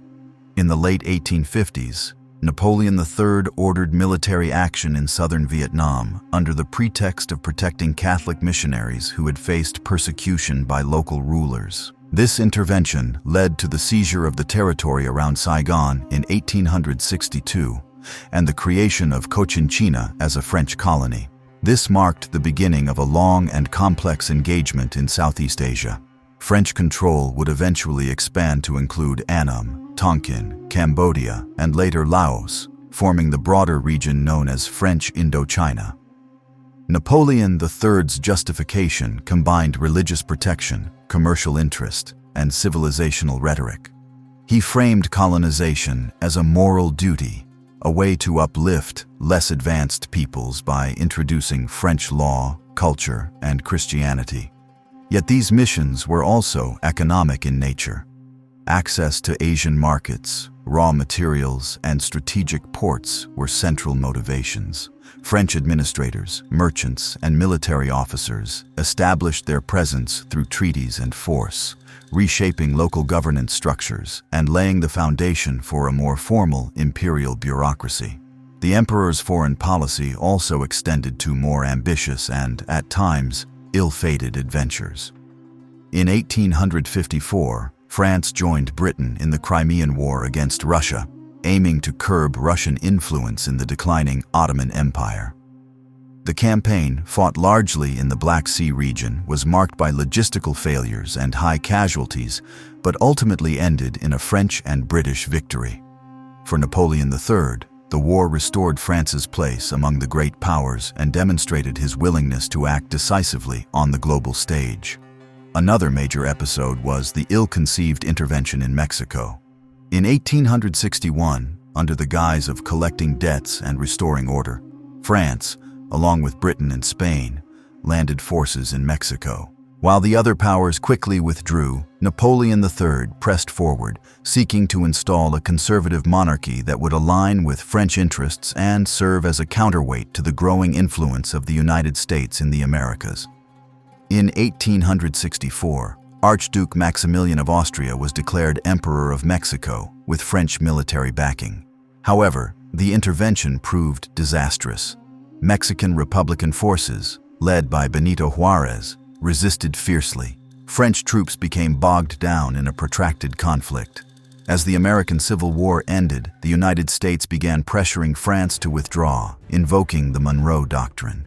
By 1867, Napoleon III was forced to pull his troops. Maximilian was captured and executed, and the entire venture ended in failure, damaging the emperor's credibility and wasting valuable resources. Despite these setbacks, Napoleon III remained committed to expanding France's cultural and economic influence. He hosted the Exposition Universelle in Paris in 1867, showcasing French industry, technology, and the fruits of empire. Colonial exhibits displayed goods and artifacts from Algeria, Indochina, and beyond, reinforcing the image of France as a global, modernizing force. But by the late 1860s, the emperor's position had weakened. Economic growth slowed, political opposition gained strength, and liberal reforms alienated some of his conservative supporters. At the same time, a rising power in Central Europe threatened the balance that Napoleon III had tried to maintain: Prussia. Led by Otto von Bismarck, Prussia was in the process of unifying the German states under its leadership. Tensions with France grew over influence in Europe, and especially over the future of the Spanish throne. In 1870, a diplomatic dispute known as the Ems Dispatch was manipulated by Bismarck to provoke French outrage. France declared war on Prussia, believing it could assert dominance and preserve its standing. The result was the Franco-Prussian War, a swift and devastating conflict that exposed the weaknesses of the Second Empire. Within weeks, French forces suffered major defeats, culminating in the catastrophic Battle of Sedan. Napoleon III himself was captured on the battlefield and taken prisoner. The defeat sent shockwaves through France. In September of 1870, the empire collapsed. In Paris, Republican leaders proclaimed the Third Republic, and Napoleon III was exiled to England, where he would die a few years later. Following the collapse of the Second Empire and the establishment of the Third Republic in 1870, France entered a new political era. While the Republic was born out of military defeat and domestic turmoil, it would soon become the most durable regime France had seen since the Revolution. Central to its identity, especially as it matured into the late 19th century, was the expansion and consolidation of its overseas empire. Nowhere was this more pronounced and enduring than in North Africa. The conquest of Algeria, begun in the early 19th century and expanded under Napoleon III, entered a new phase under the Third Republic. French administrators no longer treated Algeria as a military frontier, but as an integral part of the French state. It was divided into 3 civil departments: Algiers, Oran, and Constantine, making it unique among colonial possessions. These departments were considered legally part of metropolitan France, not merely overseas territories. This status, however, did not translate into equal treatment for Algeria's native population. French settlers, known as colons or pieds noirs, were granted full rights as French citizens. In contrast, the majority Muslim population was governed by the Code de l'Indigène, a set of colonial laws that imposed second-class status, limited political rights, and sanctioned discriminatory practices. Native Algerians were subject to separate courts, collective punishments, and forced labor. Even those who served in the French military were often denied full citizenship unless they renounced Islamic law and customs, an option few accepted. Under the Third Republic, settler communities in Algeria grew larger and more politically influential. The fertile coastal regions were transformed by agriculture, vineyards, and industry, much of it owned and operated by European settlers. Infrastructure projects, including railways, ports, and roads, connected these zones to the colonial economy. Meanwhile, education in French language and culture was promoted in urban centers, though access remained unequal. French administrators championed their role in civilizing Algeria, but this civilizing mission was deeply tied to exploitation, cultural erasure, and repression. Beyond Algeria, the French gaze turned eastward toward Tunisia, which, although geographically close and culturally similar, remained nominally independent under the rule of the Husseinid dynasty and nominal Ottoman suzerainty. Tunisia's strategic location and fertile land attracted growing French interest, especially from settlers and business interests in neighboring Algeria. By the 1870s, Tunisia had accumulated significant foreign debt, providing an excuse for European intervention. In 1881, under the pretext of suppressing cross-border raids and maintaining order, French forces invaded Tunisia. They quickly secured key towns and imposed the Treaty of Bardo, establishing a protectorate over the country. Unlike Algeria, Tunisia was not annexed outright. Instead, the Bey of Tunis remained on the throne, but real power shifted to a French resident general who oversaw foreign affairs, finance, and security. This model of indirect rule allowed France to maintain the appearance of respecting local sovereignty while exercising full administrative and economic control. The protectorate system in Tunisia became a model for future French expansion, particularly in Morocco. In the years that followed, French officials implemented reforms similar to those in Algeria, modernizing infrastructure, promoting French education, and expanding commercial agriculture. However, as in Algeria, the benefits of development largely flowed to French settlers and investors, while native Tunisians faced growing land loss, economic marginalization, and political exclusion. The conquest of Morocco proved more complex and drawn out. At the beginning of the 20th century, Morocco remained an independent kingdom ruled by the Alawite dynasty. The country had long been of interest to European powers due to its strategic location, natural resources, and political instability. While France had long-standing ambitions in the region, it faced competition from Spain, Germany, and Britain, all of whom sought to influence Moroccan affairs. French penetration into Morocco began gradually, through trade, diplomacy, and military pressure. Tensions escalated in the early 20th century, particularly during the First Moroccan Crisis of 1905. Germany, seeking to challenge French influence, demanded equal access and openly supported Moroccan independence. The crisis nearly brought Europe to the brink of war, but was resolved diplomatically at the Algeciras Conference in 1906. There, France secured recognition of its special interests in Morocco, though it had to accept international oversight of economic reforms. France continued to expand its influence through military campaigns and diplomatic pressure. The most significant turning point came in 1911 during the Agadir crisis. A rebellion against the Moroccan Sultan prompted France to send troops to restore order. Germany, fearing that France was moving toward full colonization, dispatched a gunboat to the port of Agadir. The move sparked another diplomatic confrontation between the European powers. Ultimately, the crisis was resolved by a deal in which Germany recognized French dominance in Morocco in exchange for territorial concessions elsewhere in Africa. With European objections neutralized, France moved to formalize its control. In 1912, the Treaty of Fez was signed, establishing a French protectorate over Morocco. As in Tunisia, the Moroccan Sultan remained on the throne, but real authority rested with the French resident general. The Moroccan state was restructured along colonial lines. French officials oversaw administration, law, and economic development, while traditional elites were co-opted or marginalized. The conquest of Morocco was not universally accepted. Armed resistance erupted in the Rif and Atlas regions, led by tribal confederations and charismatic leaders such as Abd el-Krim, who would later lead a more organized revolt in the 1920s. French forces, often operating alongside Spanish troops in the north, responded with overwhelming military force, including aerial bombardments and harsh reprisals. By the end of this period, France had established a vast and interconnected imperial presence in North Africa. Algeria, under direct colonial rule, was treated as an extension of France itself.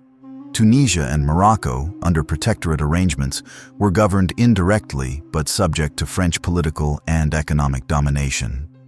The region became a cornerstone of the French imperial identity, economically vital, culturally symbolic, and politically strategic. Within France, colonial expansion in North Africa was often presented as a national achievement.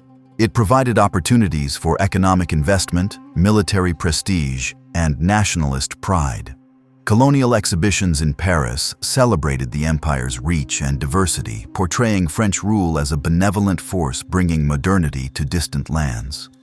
Yet beneath this narrative lay a more complex reality of inequality, resistance, and repression. For the millions of North Africans who now lived under French control, colonialism brought fundamental disruptions. Traditional systems of land ownership, governance, and culture were altered or dismantled. Arabic and Berber languages were pushed aside in schools and public life. Islamic institutions were placed under state oversight. Economic policies favored European settlers and investors, leading to rising inequality and displacement. Resistance never fully disappeared. Though often fragmented and localized, it persisted in various forms: armed rebellion, religious movements, and cultural defiance. These struggles would eventually form the basis for the anti-colonial movements of the 20th century. While North Africa had become the most visible face of French colonial expansion by the late 19th century, France's imperial reach was also extending thousands of kilometers eastward into the rich, contested lands of Southeast Asia. This expansion was not immediate. It unfolded gradually over several decades, marked by a combination of military force, diplomatic maneuvering, and economic exploitation. By the early 20th century, France had established a powerful and sprawling colonial structure in the region, known as French Indochina. The roots of France's involvement in Southeast Asia can be traced to a mixture of missionary activity, mercantile interest, and strategic rivalry. French Catholic missionaries had been active in Vietnam since the 17th century, converting portions of the population and developing deep connections within local communities. By the mid-19th century, growing hostility from Vietnamese authorities toward foreign religious influence provided the French government with a pretext for military intervention. In 1858, France launched a naval expedition against the port city of Touraine, modern-day Da Nang, following the execution of Spanish and French missionaries. The campaign marked the beginning of a broader military engagement with the Nguyen dynasty, which ruled Vietnam at the time. After several years of conflict, the Vietnamese court was forced to cede the southern region of Cochinchina to France in 1862. This territory included Saigon, which became the administrative center of the new colony. Unlike Algeria or Tunisia, where France had engaged with existing local administrations in a variety of ways, the colonization of Cochinchina was direct and forceful. French officials took full control of administration, taxation, and policing. The region's economy was reshaped to serve French interests with the introduction of plantation agriculture, especially rubber, rice, and coffee, and increased integration into global markets. Vietnamese peasants were often displaced from their land and subjected to forced labor. From Cochinchina, French ambitions expanded northward. The regions of Annam and Tonkin, which together made up the central and northern portions of Vietnam, remained under imperial Vietnamese control, but France steadily increased its influence through diplomacy and coercion. By the 1870s, France had begun to demand trade privileges, navigation rights along the Red River, and greater access for missionaries and merchants. These ambitions brought France into direct conflict with China, which considered Vietnam part of its traditional sphere of influence. Chinese forces supported Vietnamese resistance to French encroachment, particularly in Tonkin. This conflict escalated into the Sino-French War, fought from 1884 to 1885. Though limited in scale, the war resulted in French victory and a formal Chinese renunciation of its claims over Vietnam. With Chinese influence removed, France imposed protectorates over both Annam and Tonkin. While the Nguyen emperor remained on the throne in a symbolic capacity, real power was wielded by the French resident superior. The entire region, from Cochinchina in the south to Tonkin in the north, was now under French control, either as a colony or as a protectorate. But the story of French Indochina did not end with Vietnam.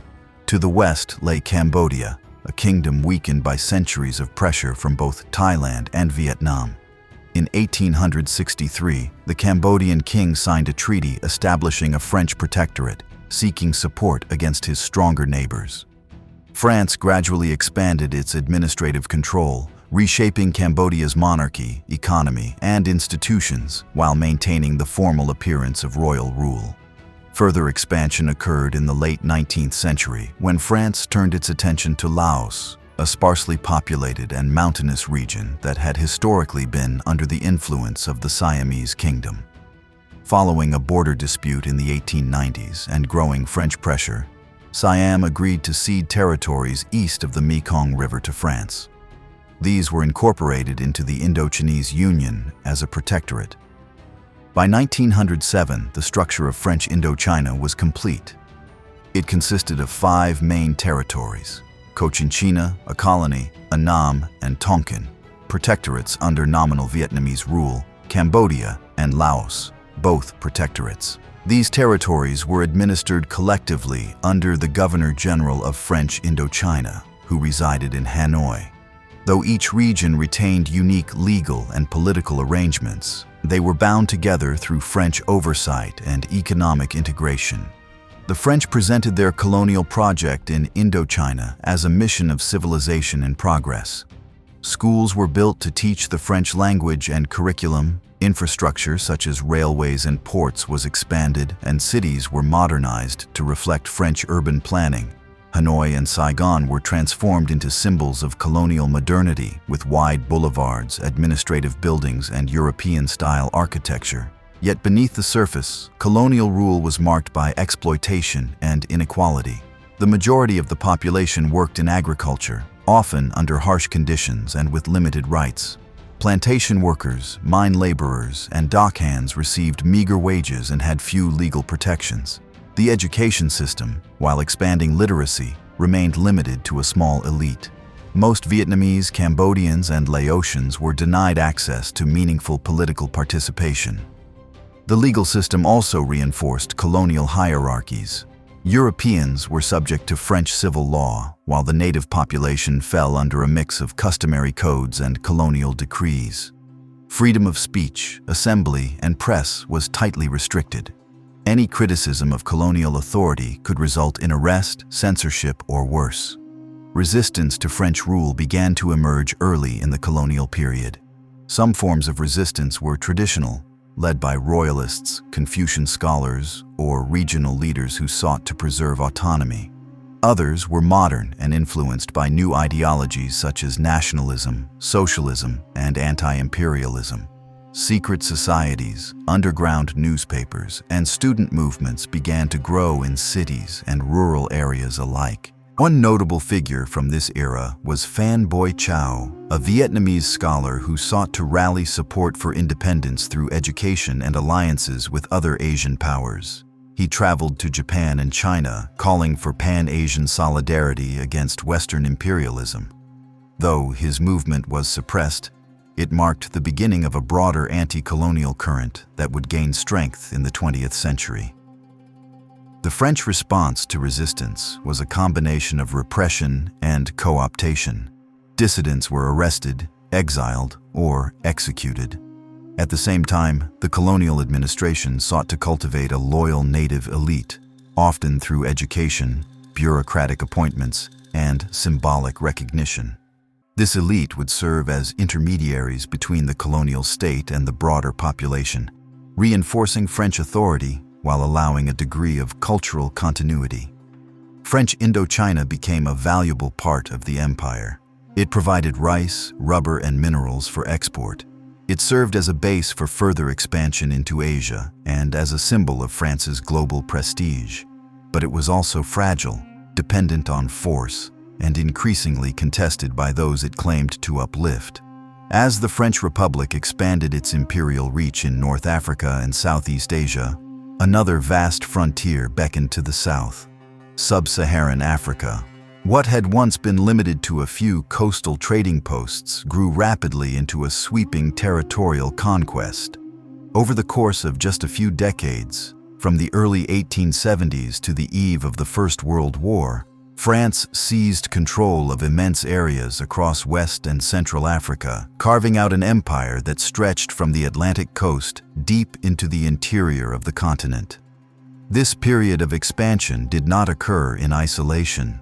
It was part of the broader European rush for Africa known as the Scramble for Africa, a competitive and often violent race for territorial control among Britain, France, Germany, Belgium, and others. Motivated by industrial capitalism, nationalism, and a belief in racial and cultural superiority, the European powers divided nearly the entire African continent among themselves. France played a central role in this process. Unlike earlier phases of French imperialism, which focused on ports and trade routes, the Scramble for Africa emphasized territorial control, administrative infrastructure, and resource extraction. In the French case, this effort was tied to both economic motives and the ideological drive of the mission civilisatrice, the so-called civilizing mission. French leaders claimed a moral obligation to bring modernity, education, and Christianity to African societies, an argument used to justify military conquest and colonial rule. One of the earliest and most important regions targeted by French expansion was Senegal. France had maintained a presence in Senegal since the 17th century, primarily around the island of Gorée and the port of Saint-Louis. In the mid-19th century, under the leadership of Governor Louis Faidherbe, France expanded control into the interior, constructing railways and military posts along the Senegal River. These early foundations allowed for deeper penetration into West Africa during the Scramble. By the 1880s, French expeditions were pushing inland from Senegal toward the upper Niger River, confronting and sometimes co-opting powerful African polities. One such polity was the Toucouleur Empire, led by Alhaj Umar Tall, a Muslim leader who had built a vast state through both military conquest and Islamic reform. After Umar's death, his successors faced increasing pressure from French forces, and by the end of the 19th century, the Toucouleur state had been dismantled. The conquest of modern-day Mali followed a similar trajectory. French forces targeted the Bambara and later the city of Timbuktu, which had long been a center of Islamic scholarship and trade.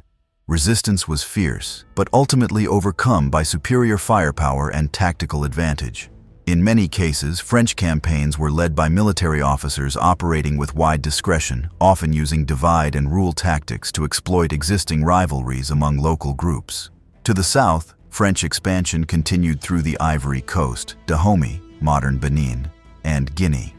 In Dahomey, the French encountered one of the most formidable African military kingdoms, known for its disciplined army and powerful female regiments, sometimes referred to as the Dahomey Amazons. Under King Béhanzin, the Dahomey resisted French occupation with determination, but by 1894, the kingdom had been subdued and Béhanzin was exiled. In Guinea, resistance came from the legendary figure Samurai Touré, founder of the Wassoulou Empire. Touré was a skilled military commander and diplomat who sought to modernize his army and negotiate with European powers while maintaining independence. For more than a decade, he waged a guerrilla campaign against French forces, retreating eastward as colonial armies closed in. He was eventually captured in 1898, marking the end of large-scale organized resistance in West Africa. While French campaigns in West Africa were often characterized by direct military conquest, the situation in Central Africa unfolded through a mix of diplomacy and strategic exploration.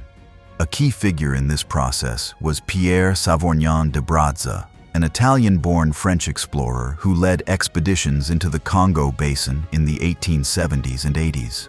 Brazza was known for negotiating treaties with local leaders, sometimes under deceptive terms, that brought vast territories under French control without immediate warfare. His expeditions led to the founding of Brazzaville, named in his honor, which became a central administrative hub in French Equatorial Africa. This vast region included what are now the Republic of Congo, the Central African Republic, Gabon, and Chad. Though originally justified as peaceful annexation, French rule in these areas soon turned toward forced labor, extractive economies, and brutal repression. The French colonial presence in Chad developed later but followed a similar pattern. French forces advanced northward from equatorial territories, clashing with Muslim kingdoms such as the Wadai and Kanem Bornu. These encounters were often portrayed in France as battles between civilization and barbarism, ignoring the political complexity and long history of the African states involved. Throughout West and Central Africa, the economic logic of empire became increasingly clear. France sought to exploit the region's resources: groundnuts in Senegal, palm oil in Benin, cotton in Mali, timber in Gabon, and rubber in Congo. Roads, railways, and river systems were developed not for local benefit but to serve French economic interests, facilitating the movement of goods from the interior to coastal ports for export to Europe. To enforce control and maintain order, France relied heavily on its colonial army, which included both French officers and African conscripts. The creation of the Tirailleurs Sénégalais, a corps of West African soldiers, was particularly significant. These troops played a key role in suppressing uprisings, enforcing taxation, and later serving in global conflicts such as the First and Second World Wars. French colonial governance in Africa was often rigidly centralized. Governors-general, appointed by Paris, wielded sweeping authority over vast territories. Local African chiefs and kings were sometimes retained as intermediaries, but real power rested with French officials. Indigenous customs and institutions were frequently overridden or manipulated to serve colonial objectives. Education and culture were also used as tools of control. In schools established by the colonial state and Catholic missions, instruction was conducted in French, and African languages were discouraged. Curricula focused on French history, geography, and values. The goal was not merely literacy, but assimilation. To create colonial subjects who viewed themselves as extensions of French civilization, even as they remained unequal in rights and status. At the same time, a small class of African évolués, or evolved individuals, began to emerge. Educated in French schools and often employed in administrative or clerical roles, they were seen by colonial authorities as proof of the success of the civilizing mission. Yet they were also denied political rights and faced systemic discrimination, leading many to become early critics of colonialism. By the early 20th century, France controlled a continuous belt of territory stretching across the African continent, from the Atlantic coast of Senegal and Guinea to the savannas of Chad and the equatorial forests of Congo. These lands were organized into two major federations: French West Africa and French Equatorial Africa. Together, they represented a massive administrative and territorial achievement, but one rooted in domination, exploitation, and unequal power. As France looked ahead to a new century, its African empire stood as both a source of pride and a mounting contradiction. The rhetoric of civilization and progress clashed with the daily realities of forced labor, violence, and cultural erasure. The vastness of the territories and the diversity of their peoples presented challenges that no administrative blueprint could fully resolve. By the final decades of the 19th century, France's global empire was not only defined by territorial control or military conquest, but also by a carefully constructed cultural narrative. At the heart of this narrative stood the ideology of the mission civilisatrice, or the civilizing mission. This concept became the moral and intellectual justification for the French colonial enterprise, presenting imperialism not as an act of domination, but as a benevolent effort to uplift so-called uncivilized peoples by spreading French culture, language, values, and institutions. While earlier generations of French administrators and explorers had often justified colonial expansion through trade or strategic necessity, the Third Republic embraced the civilizing mission with renewed intensity. Colonialism, it argued, was not simply about power, it was about progress. In this view, the French Republic was the guardian of Enlightenment ideals: reason, secularism, science, and universal rights. Extending these ideals to the far corners of the globe, especially to Africa and Asia, was seen not only as a right, but as a duty. This idea found enthusiastic support among a broad swath of political, intellectual, and religious figures. Influential politicians such as Jules Ferry, who served multiple times as Prime Minister and Minister of Education, became vocal advocates for imperial expansion. In a widely quoted speech to the French Chamber of Deputies in 1885, Ferry declared that superior races have a right because they have a duty. They have the duty to civilize the inferior races. Such statements reflected the deep racial and cultural hierarchies that underpinned the civilizing mission. Despite its claim to universalism, the ideology assumed a fixed ladder of human development, with French culture, especially its language, secularism, and political ideals, at the top. Colonized peoples were seen as children to be tutored, guided, and, in time, perhaps, assimilated. In practice, however, few were ever granted the equality promised in theory. One of the most important tools for implementing the civilizing mission was education. The French state, often working in parallel with Catholic missionary orders, established schools across its colonial territories. These schools prioritized the French language, French history, and European cultural norms. In many cases, local languages and traditions were actively discouraged or suppressed. In North Africa, West Africa, Indochina, and the Caribbean, young students learned not about their own pasts, but about the kings of France, the geography of Europe, and the ideals of the French Revolution. Curricula emphasized discipline, obedience, and patriotism. Graduates of these schools were often employed as intermediaries in the colonial bureaucracy, as clerks, interpreters, teachers, or minor officials. This new class of educated colonial subjects, known in some regions as évolués, occupied an ambiguous position. They were celebrated by French authorities as examples of successful assimilation, yet they remained legally and socially inferior to white French citizens. Few were allowed to vote, and most faced systemic discrimination in housing, employment, and legal matters. The civilizing mission also extended to urban planning and architecture. In major colonial cities such as Algiers, Dakar, Hanoi, and Saigon, French architects constructed government buildings, boulevards, and public squares modeled after those in Paris. These urban centers were physically divided between European quarters with paved streets, electricity, and modern sanitation, and indigenous neighborhoods, which were often overcrowded and neglected. The built environment itself became a visual expression of colonial hierarchy. Museums, exhibitions, and world fairs played a crucial role in shaping how the French public understood the empire. One of the most notable examples was the Exposition coloniale held in Paris in the early 20th century, where visitors could view replicas of colonial villages, encounter costumed natives, and examine displays of agricultural products, handicrafts, and religious artifacts. These spectacles presented the empire as exotic yet orderly, diverse yet united under the tricolor flag. In literature and the arts, colonial themes flourished. French novels, travel memoirs, and paintings depicted faraway lands as sites of adventure, romance, and discovery, lands where French heroes could explore, govern, and enlighten. Writers such as Pierre Loti and André Gide explored the emotional and psychological dimensions of empire, though not always critically. Visual artists produced landscapes and portraits that reinforced stereotypes of noble savages, submissive women, and timeless villages awaiting modernity.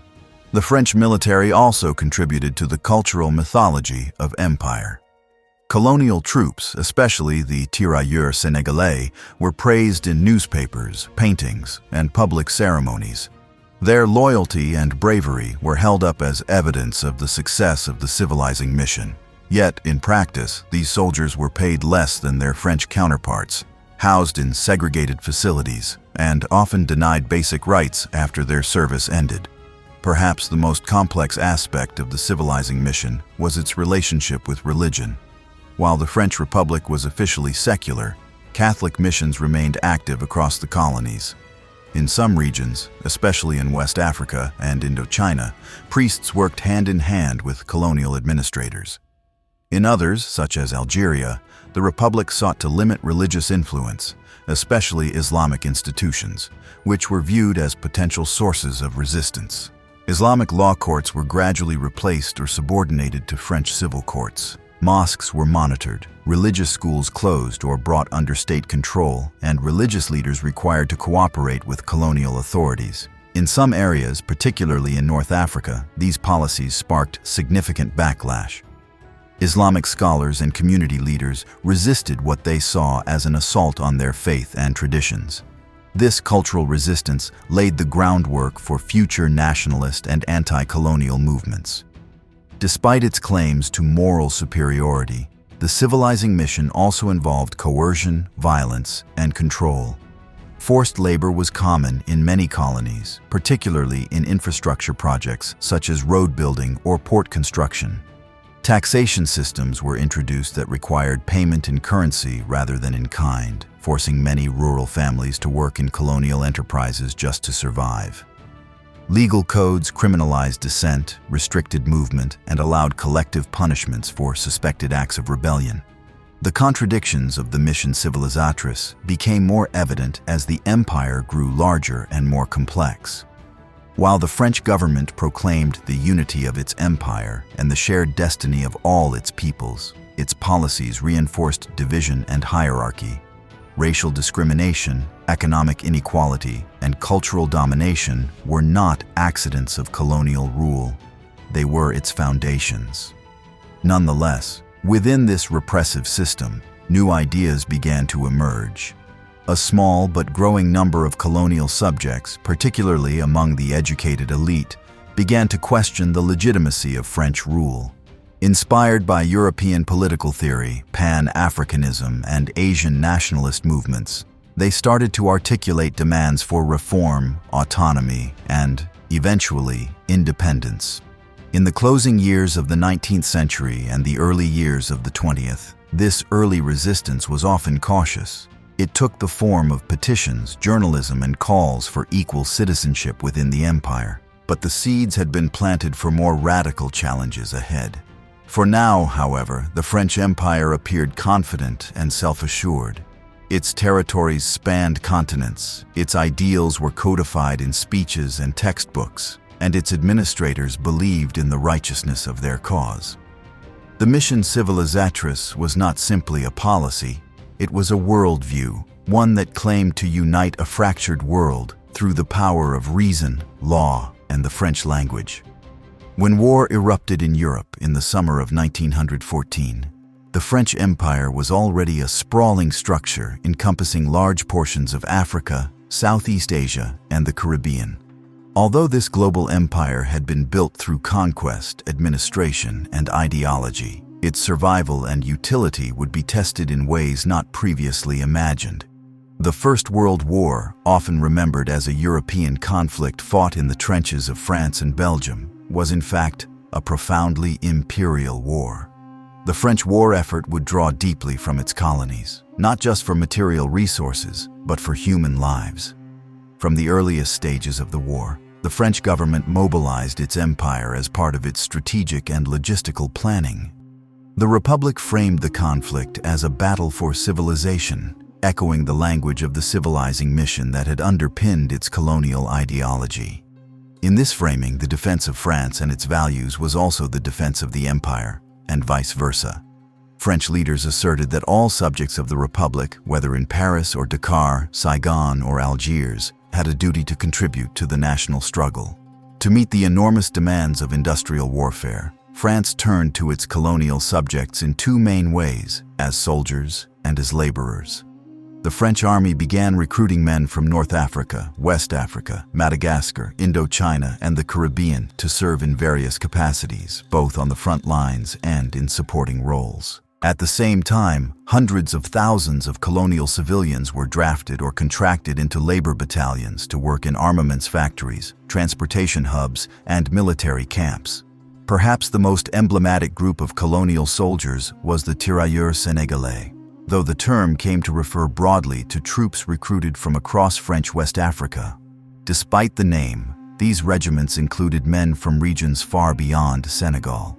Recruitment intensified throughout the war, with the French colonial administration using a mix of voluntary enlistment and coercion.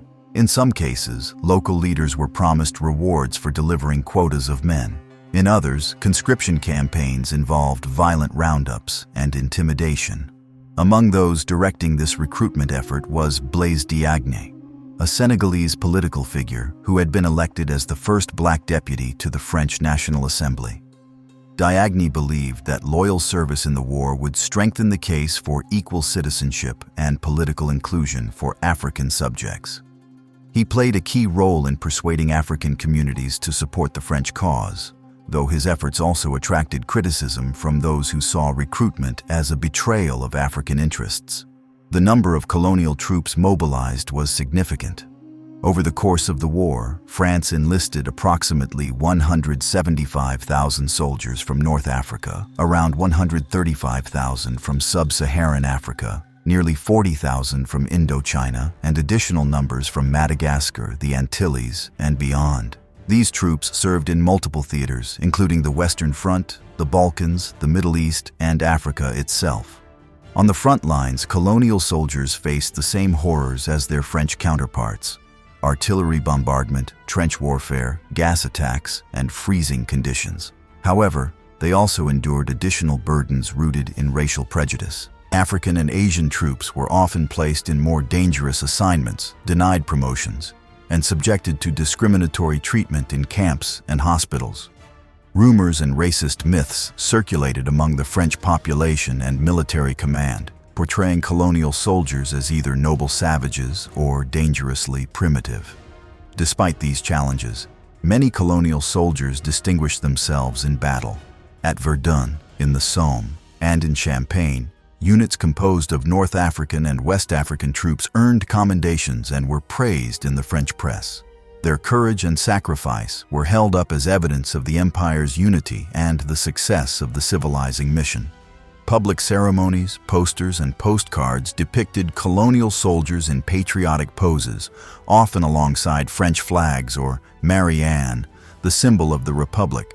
Yet these symbolic gestures did not translate into meaningful equality. While some veterans were granted limited benefits or recognition, most returned home to find the same structures of discrimination and inequality in place. Promises of citizenship or improved status were either delayed or denied outright. In many cases, colonial veterans were treated as disposable assets of the war effort rather than as true citizens of the Republic. In addition to combat troops, France relied heavily on colonial laborers, known as travailleurs coloniaux, to support the war economy. These men were recruited to work in munitions factories, farms, ports, and military installations. Large labor camps were established in France, housing thousands of workers from Algeria, Indochina, and Africa. Conditions were often harsh, with long hours, low pay, and limited freedom. Surveillance and control measures reflected a deep suspicion of the workers' loyalty. The presence of colonial laborers and soldiers in metropolitan France had a lasting social and cultural impact. For many French citizens, it was the first time they had encountered people from the colonies. For the colonial subjects themselves, the experience was both disorienting and transformative. Exposure to French society, both its ideals and its contradictions, sparked new political awareness and questions about the legitimacy of colonial rule. The war also brought the empire into new geopolitical contexts. In Africa, French and British forces launched campaigns to seize German colonies. The Cameroons and Togoland became targets for Allied conquest. French colonial troops played key roles in these operations, helping to expand France's territorial holdings in West and Central Africa. In the Middle East, France pursued its interests through diplomacy and secret agreements, such as the Sykes-Picot Agreement, which envisioned the division of Ottoman territories between Britain and France. Though these negotiations were not widely known at the time, they laid the groundwork for future French mandates in Syria and Lebanon after the war. By the time the armistice was signed in November of 1918, France had suffered massive losses, over 1 million soldiers dead and millions more wounded. The contribution of the empire, both in lives and resources, had been essential to the French war effort. Without the labor and blood of colonial subjects, France's capacity to endure and ultimately prevail would have been severely diminished. Yet the aftermath of the war revealed the fragile nature of imperial unity. Celebrations of victory gave way to a return to colonial normalcy. Demobilization was swift and unequal. Many colonial veterans received fewer pensions and benefits than their French counterparts. Attempts to organize or protest these injustices were often met with repression. Still, something had changed. The war had introduced colonial subjects to new ideas and experiences. It had shown them both the power and the hypocrisy of French Republican ideals. It had created new networks of solidarity and communication across colonial communities, and it had planted the seeds of future resistance. The First World War had revealed the critical role of France's colonial empire in supporting the metropole's military and economic strength. In its aftermath, French leaders promised a new relationship with the colonies, one marked by reform, gratitude, and greater inclusion. But as the interwar period unfolded, those promises were often broken or diluted. Across the empire, demands for reform, recognition, and even independence were met with a mixture of selective accommodation and violent repression. In the immediate post-war years, France's imperial reach expanded further, particularly through the system of League of Nations mandates. Under agreements negotiated among the Allied victors, France was granted control over former Ottoman territories in the Levant, Syria, and Lebanon, as well as former German colonies in Africa, such as Togo and Cameroon. These new mandates were presented as a form of guardianship, whereby France would prepare the local populations for eventual self-rule. In practice, however, the mandates functioned as colonies in all but name. In Syria, French rule was met almost immediately with resistance. The most significant uprising came in the form of the Great Syrian Revolt, which began in 1925 and lasted for more than 2 years. The revolt united various religious and ethnic groups, Druze, Sunni, Christian, and others, against the imposition of French control. French authorities responded with brutal force, including aerial bombardments of civilian areas such as Damascus. Though the revolt was eventually crushed, it exposed the fragile legitimacy of French rule in the Levant and the limitations of the mandate system. Within older parts of the empire, particularly in North Africa and West Africa, calls for reform came from a growing class of educated elites and veterans who had served in the war. Many of these individuals were inspired by the ideals of the French Republic, liberty, equality, fraternity, and sought to apply those ideals more fully within the empire. Some advocated for equal citizenship, others for greater autonomy, and a few began to voice early arguments for complete independence. In Algeria, one of the most visible reformist figures was Ferhat Abbas, a pharmacist and intellectual who initially believed in integration with France. Abbas argued that Algerian Muslims should be granted full French citizenship without having to renounce their religious identity. His proposals found support among parts of the Algerian middle class, but were largely rejected by French settlers and the colonial administration. The Code de l'Indochina remained in force, continuing to deny Algerian Muslims equal rights and subjecting them to special taxes, legal restrictions, and collective punishments. The French government did pass some limited reforms during this period. The John Art Law of 1917, for instance, offered a pathway to citizenship for small numbers of Algerians who met strict criteria. But the vast majority of colonial subjects remained outside the framework of the Republic. In West Africa, the situation was similar. Only a few urban centers, such as Dakar, Saint-Louis, Gorée, and Rufisque, were granted voting rights and limited representation. Known as the Four Communes, these areas were home to a unique legal category of African citizens who could vote in French elections. But their numbers were few, and their influence constrained. The interwar period also witnessed the rise of anti-colonial activism rooted in broader global movements. In Vietnam, returning veterans, students, and workers began to organize politically, often drawing inspiration from socialism, nationalism, and Pan-Asian solidarity. One of the most prominent figures to emerge was Nguyen Ai Quach, who would later become known as Ho Chi Minh. In 1919, he submitted a petition to the Versailles Peace Conference demanding self-determination for the Vietnamese people. His petition was ignored, but it marked the beginning of his political career and the emergence of a broader independence movement. In France itself, Vietnamese and African students in cities such as Paris formed political associations, newspapers, and study groups. These young intellectuals used their education and exposure to French political life to challenge the legitimacy of colonialism. Many joined or collaborated with left-wing movements, including the French Communist Party, which took a strong anti-imperialist stance.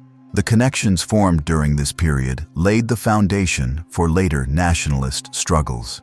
Economic developments during the interwar years also shaped the colonial experience. France continued to extract resources from its colonies to fuel its own recovery and modernization. In West Africa, agricultural production expanded, especially in peanuts, cotton, and cocoa.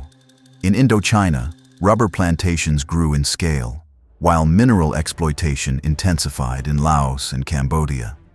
Infrastructure such as railways, ports, and roads was expanded, but these projects primarily served export needs and reinforced colonial control rather than benefiting local populations. Colonial workers were often subjected to harsh conditions, low pay, and forced labor. The French colonial state introduced prestations, unpaid labor obligations for public works that demanded months of toil from rural populations. While these policies were presented as part of the civilizing mission, they deepened social inequalities and resentment. The Great Depression of the 1930s hit the empire hard.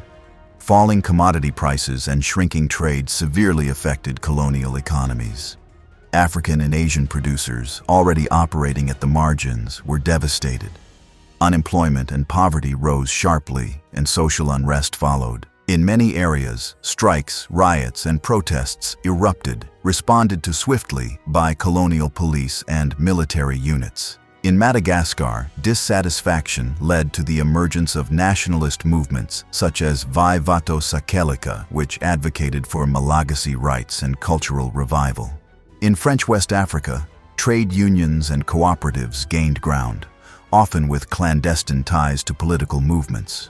Although still in their infancy, these organizations signaled a shift from informal protest to more organized resistance. Cultural resistance also intensified during this time. Writers, poets, and artists from the colonies began to question colonial ideology through their work. The Negritude movement, initiated by figures like Léopold Sédar Senghor, Aimé Césaire, and Léon Gontran Damas, sought to reclaim Black identity and celebrate African culture in opposition to French assimilationist ideals. Through literature and essays, they challenged the racism embedded in the civilizing mission and laid the groundwork for a new cultural nationalism. Despite these developments, the French colonial state remained firmly committed to maintaining control. Security forces were expanded, censorship was tightened, and dissidents were surveilled or imprisoned. Colonial exhibitions, such as the Exposition Coloniale Internationale, held in Paris in 1931, showcased the empire as a harmonious family of diverse cultures under French guidance. Pavilions from Indochina, Africa, and the Caribbean displayed art, food, and architecture, reinforcing the narrative of benevolent imperialism. Behind the spectacle, however, tensions continued to rise. The late 1930s brought a further escalation of conflict. In Syria, political parties such as the National Bloc pushed for full independence, leading to negotiations and strikes. In Indochina, underground nationalist groups continued to agitate.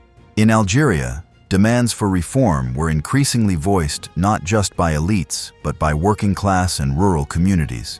Yet the outbreak of the Second World War would soon interrupt these efforts and bring new burdens to the empire. The outbreak of the Second World War in 1939 plunged the French Empire into a state of profound uncertainty. Once again, France turned to its colonies for soldiers, labor, and material resources.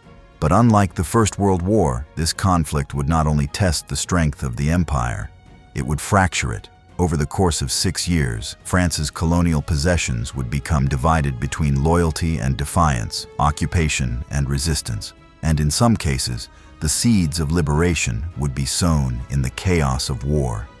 When Nazi Germany invaded Poland in September of 1939, France declared war as part of the Allied response. Initial military planning involved extensive recruitment of colonial soldiers, especially from North and West Africa. Troops from Algeria, Morocco, Tunisia, Senegal, and other regions were again mobilized and sent to France. By mid-1940, tens of thousands of these men were stationed in metropolitan barracks and camps. However, the rapid fall of France in the summer of 1940 changed everything. Following Germany's invasion in May and the subsequent collapse of French defenses, an armistice was signed in June.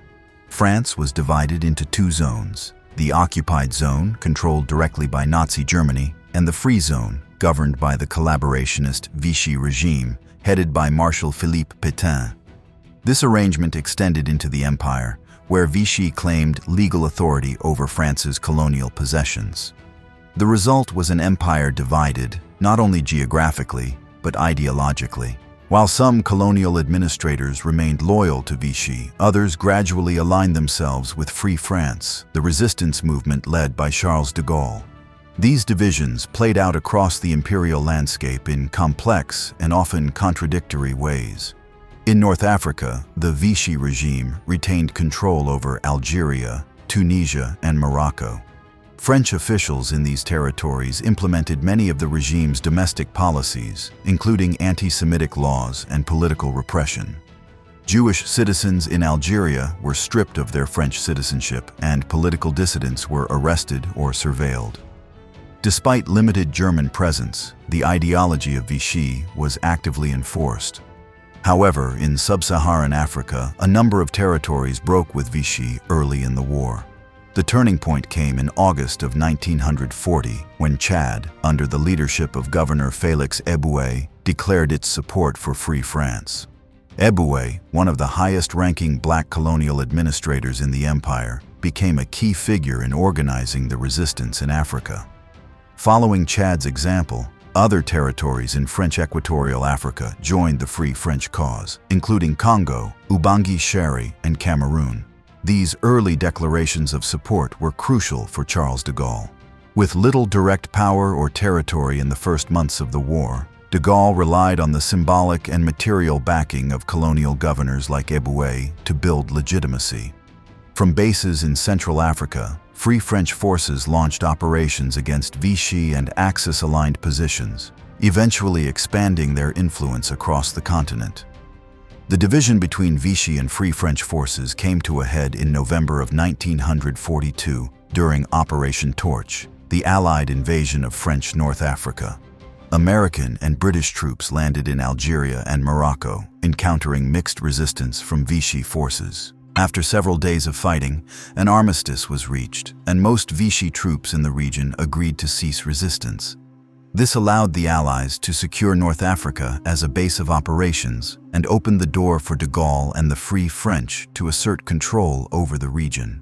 Following the Allied landings, Tunisia briefly became a battleground.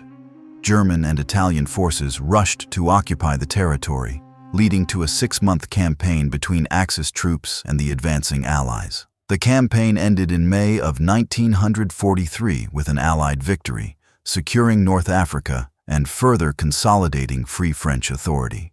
Throughout the war, colonial soldiers once again played an indispensable role in the military campaigns of France. North African troops, along with soldiers from West and Central Africa, formed key units in the Free French Army.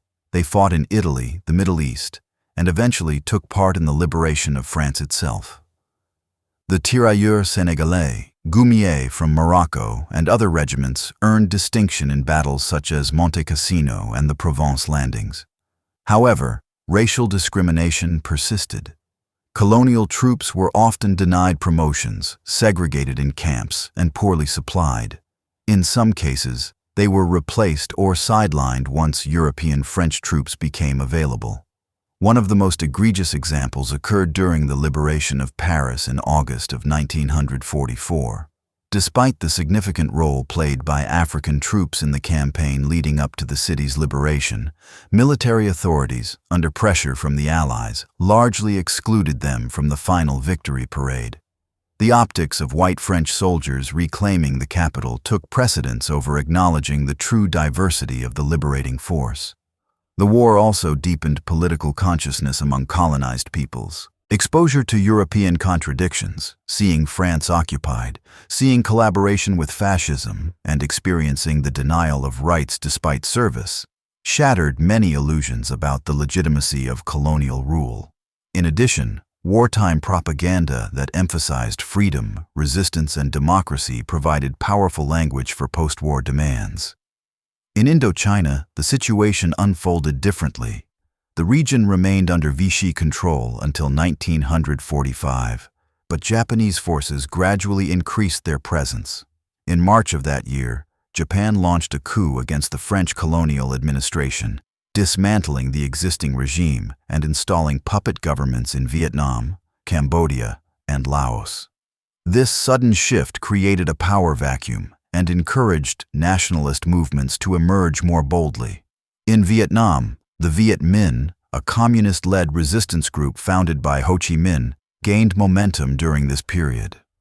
With support from local populations and indirect aid from Allied intelligence services, the Viet Minh positioned themselves as the dominant anti-Japanese and anti-colonial force.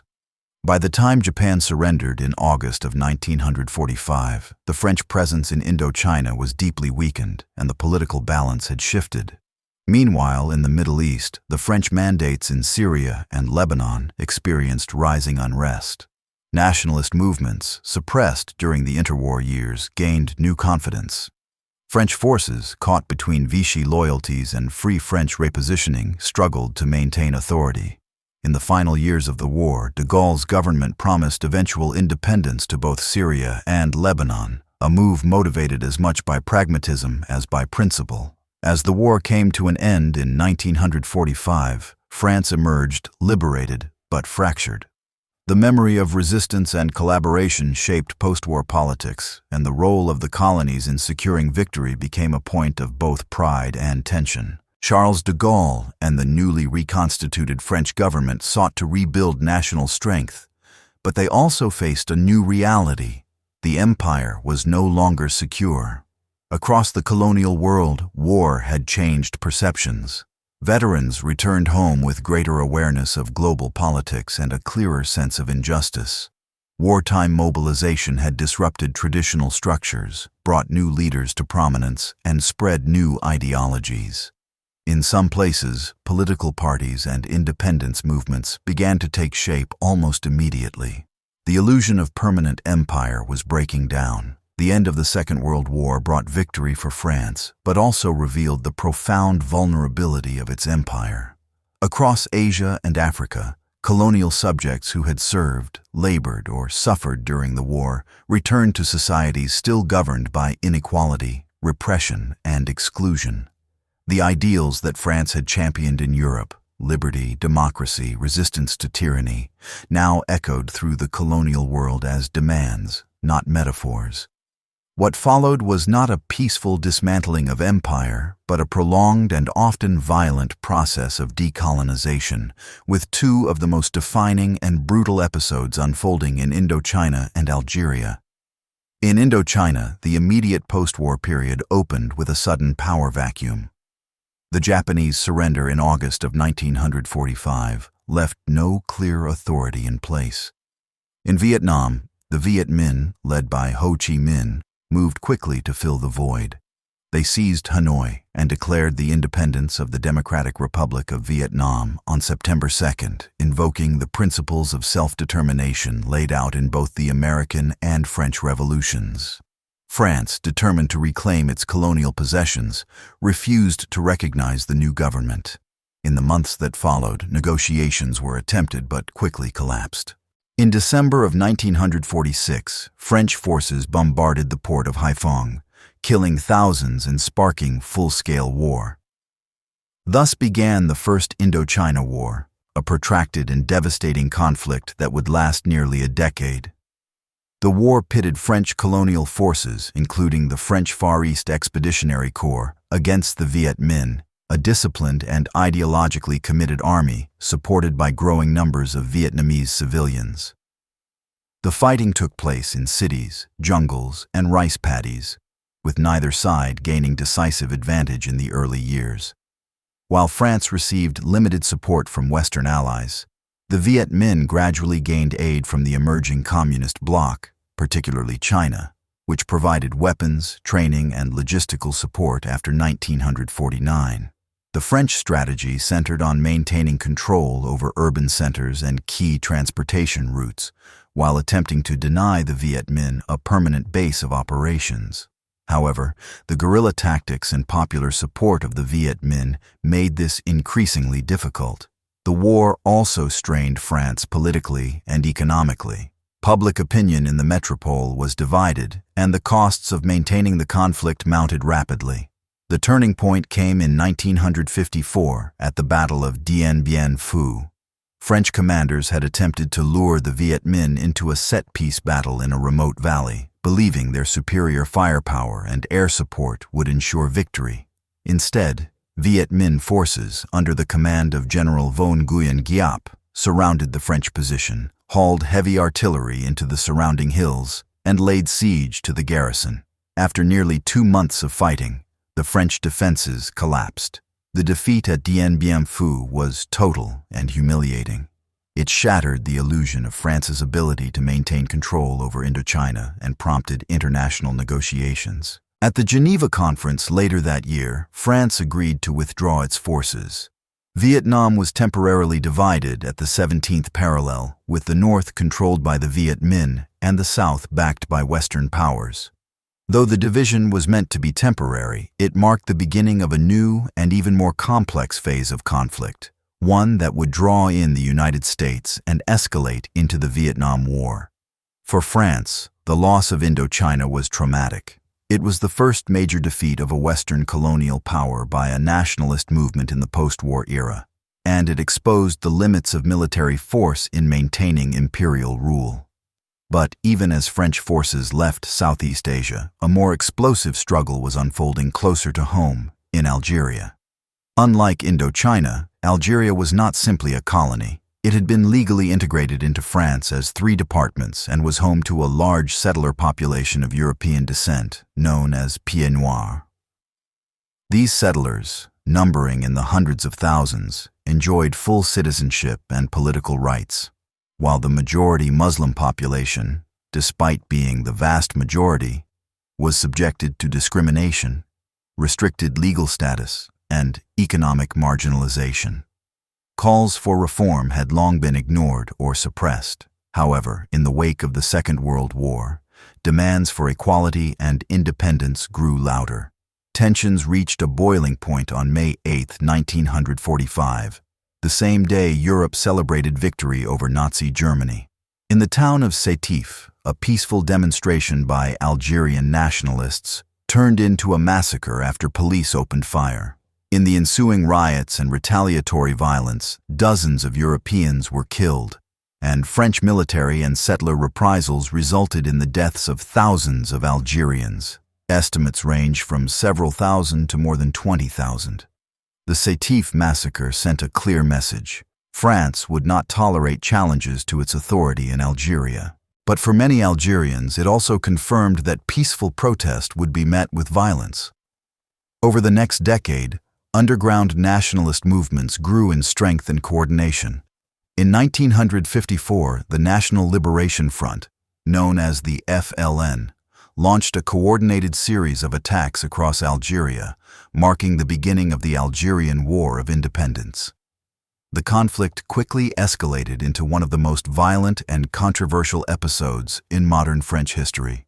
The FLN adopted guerrilla tactics, targeting military installations, settler farms, and urban centers. The French military responded with overwhelming force, deploying hundreds of thousands of troops and implementing harsh counterinsurgency measures. The war was marked by extreme brutality on both sides. In the countryside, French forces employed collective punishments, mass arrests, and forced relocations. Torture became a systematic tool of interrogation, especially during the Battle of Algiers, a campaign to root out FLN cells in the capital city. The widespread use of torture by French security services would later become a source of national shame and debate.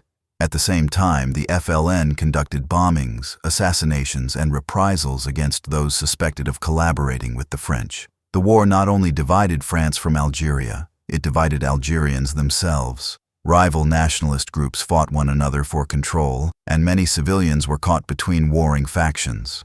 In France, The war provoked political crisis after political crisis. Public opinion was deeply divided. Some viewed the conflict as a fight to preserve national unity and protect fellow citizens in Algeria. Others saw it as an immoral and unwinnable war of colonial oppression. Protests, military mutinies, and even attempted coups by French generals threatened to tear the Republic apart. The instability led to the fall of the Fourth Republic in 1958 and the return of Charles de Gaulle to power. Initially seen as a figure who would preserve French Algeria, de Gaulle gradually concluded that independence was inevitable. He began secret negotiations with the FLN, even as fighting continued. In 1962, after years of bloodshed, the Evian Accords were signed, ending the war and granting Algeria full independence. The announcement sparked both celebration and violence. Hundreds of thousands of pieds noirs and harkis, Algerians who had fought alongside the French, fled to France, often facing hostility and marginalization upon arrival. The trauma of the war left deep scars on both nations. The Algerian War marked the definitive end of France's imperial ambitions in North Africa. It also forced the French public to confront the contradictions of a republic built on ideals of liberty and equality while maintaining systems of domination overseas. The debates over torture, citizenship, national identity, and the meaning of empire would continue to shape French politics and society for decades. With the independence of Algeria in 1962, the French colonial empire effectively came to an end. What had once been a vast and far-reaching imperial system, spanning multiple continents, encompassing dozens of territories, and touching the lives of millions, was dismantled within a generation. However, the story of the French Empire did not end with decolonization. Its legacy has endured, deeply woven into the fabric of contemporary French society, politics, and international relations. In the decades that followed the collapse of formal empire, France transitioned into a post-colonial state, but not without tensions and contradictions. While the tricolor no longer flew over Hanoi or Algiers, the legacy of empire persisted in subtler but enduring ways, through language, migration, institutional memory, and the unresolved questions of identity, justice, and memory. One of the most immediate consequences of decolonization was migration. During and after the independence of Algeria, hundreds of thousands of people relocated to mainland France. This included not only the pieds noirs, or French settlers from Algeria, but also the harkis, Algerian Muslims who had fought alongside the French army and faced retaliation from the FLN after independence. Many of them were resettled in hastily built camps or rural areas of France, often facing poverty, discrimination, and neglect. In addition to Algerians, increasing numbers of people from other former colonies, particularly from West Africa, the Caribbean, Indochina, and the Comoros, migrated to France, drawn by labor opportunities during the post-war economic boom. These immigrants contributed significantly to the rebuilding and expansion of the French economy, especially in construction, transportation, and manufacturing. Yet, they often occupied the lowest-paid jobs and were concentrated in banlieues, or suburban districts, where socioeconomic exclusion became entrenched. This demographic transformation brought the former empire into the heart of the Republic. France became a multi-ethnic, multicultural society, but one that struggled to acknowledge and integrate the histories and identities of its post-colonial populations. French republicanism, which promotes a vision of universal citizenship and secular equality, resisted public recognition of race, ethnicity, or religious affiliation. In theory, all citizens were French. In practice, racial and cultural hierarchies persisted. The memory of empire became a central battleground in French public life. For decades, the official narrative of colonialism emphasized its civilizing mission, economic development, and cultural achievements. The darker chapters, slavery, forced labor, repression, and war, were often overlooked or minimized in school curricula and public discourse. Former colonies were mentioned in passing, if at all, and their histories framed within a European perspective. In the late 20th century, however, scholars, activists, and artists began to challenge these silences. Historians uncovered and documented episodes of colonial violence, from massacres in Madagascar and Algeria to the use of torture during the Algerian War. Authors and filmmakers from post-colonial backgrounds began telling stories that had long been marginalized. Stories of resistance, exile, identity, and survival. The French state began to respond, albeit slowly and unevenly. In 2001, the French Parliament passed a law formally recognizing the Atlantic slave trade and slavery as crimes against humanity, following years of advocacy by Afro-Caribbean organizations. In 2005, another law, intended to emphasize the positive role of French colonialism, provoked widespread controversy and was later amended after public backlash. Public debates about colonial memory often became flashpoints in wider struggles over national identity, immigration, and integration. Politicians from across the spectrum weighed in, with some calling for pride in the nation's imperial past, while others called for reckoning and reparative justice. Presidential speeches, museum exhibits, and education reforms were all enlisted in the effort to shape or contest collective memory. Perhaps no relationship better illustrates the ongoing legacy of empire than France's connection with Algeria. Diplomatic relations between the two countries have remained complex and at times deeply strained.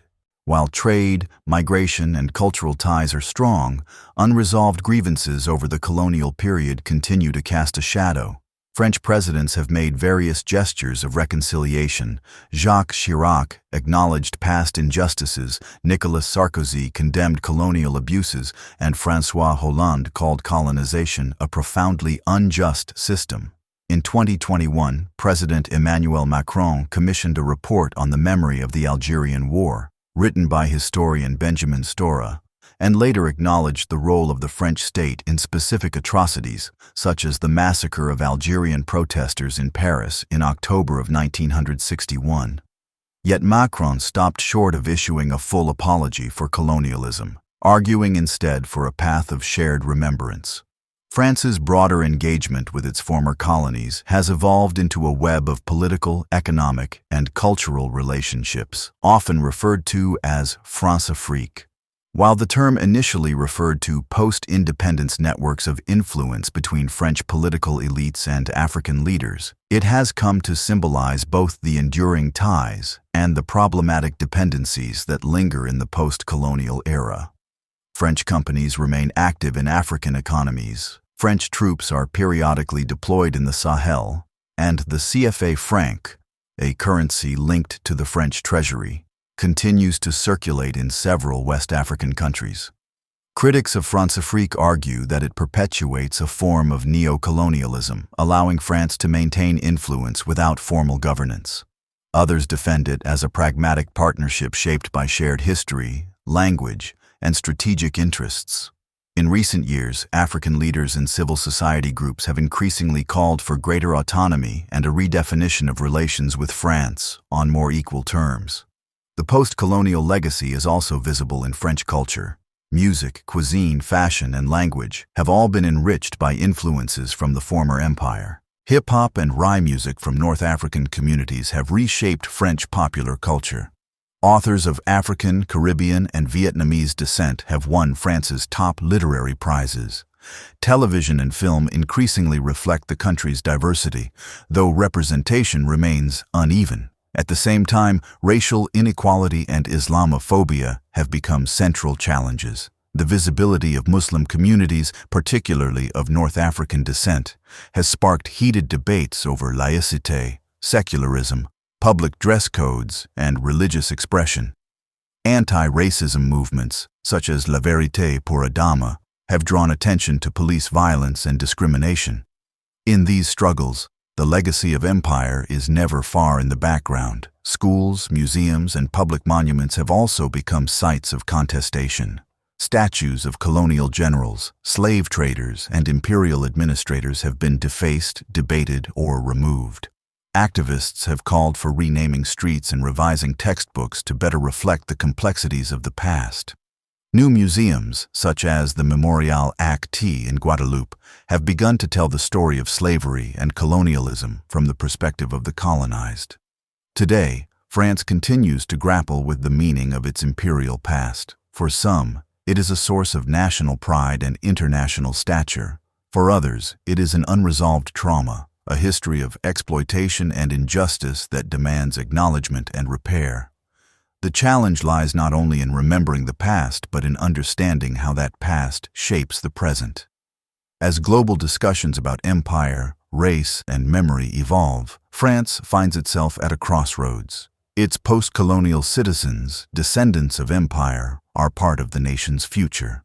The institutions, policies, and narratives that shaped colonial rule continue to influence how France defines itself both at home and abroad.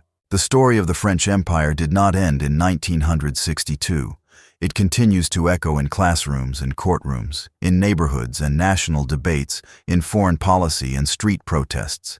It is a legacy not of a vanished world, but of a world still unfolding, full of contradiction, connection, and the enduring struggle over what it means to be French and what it meant and means to be colonized. In reckoning with its imperial past, France confronts not only the history of conquest, but the possibility of reconciliation, a task that will shape the Republic for generations to come.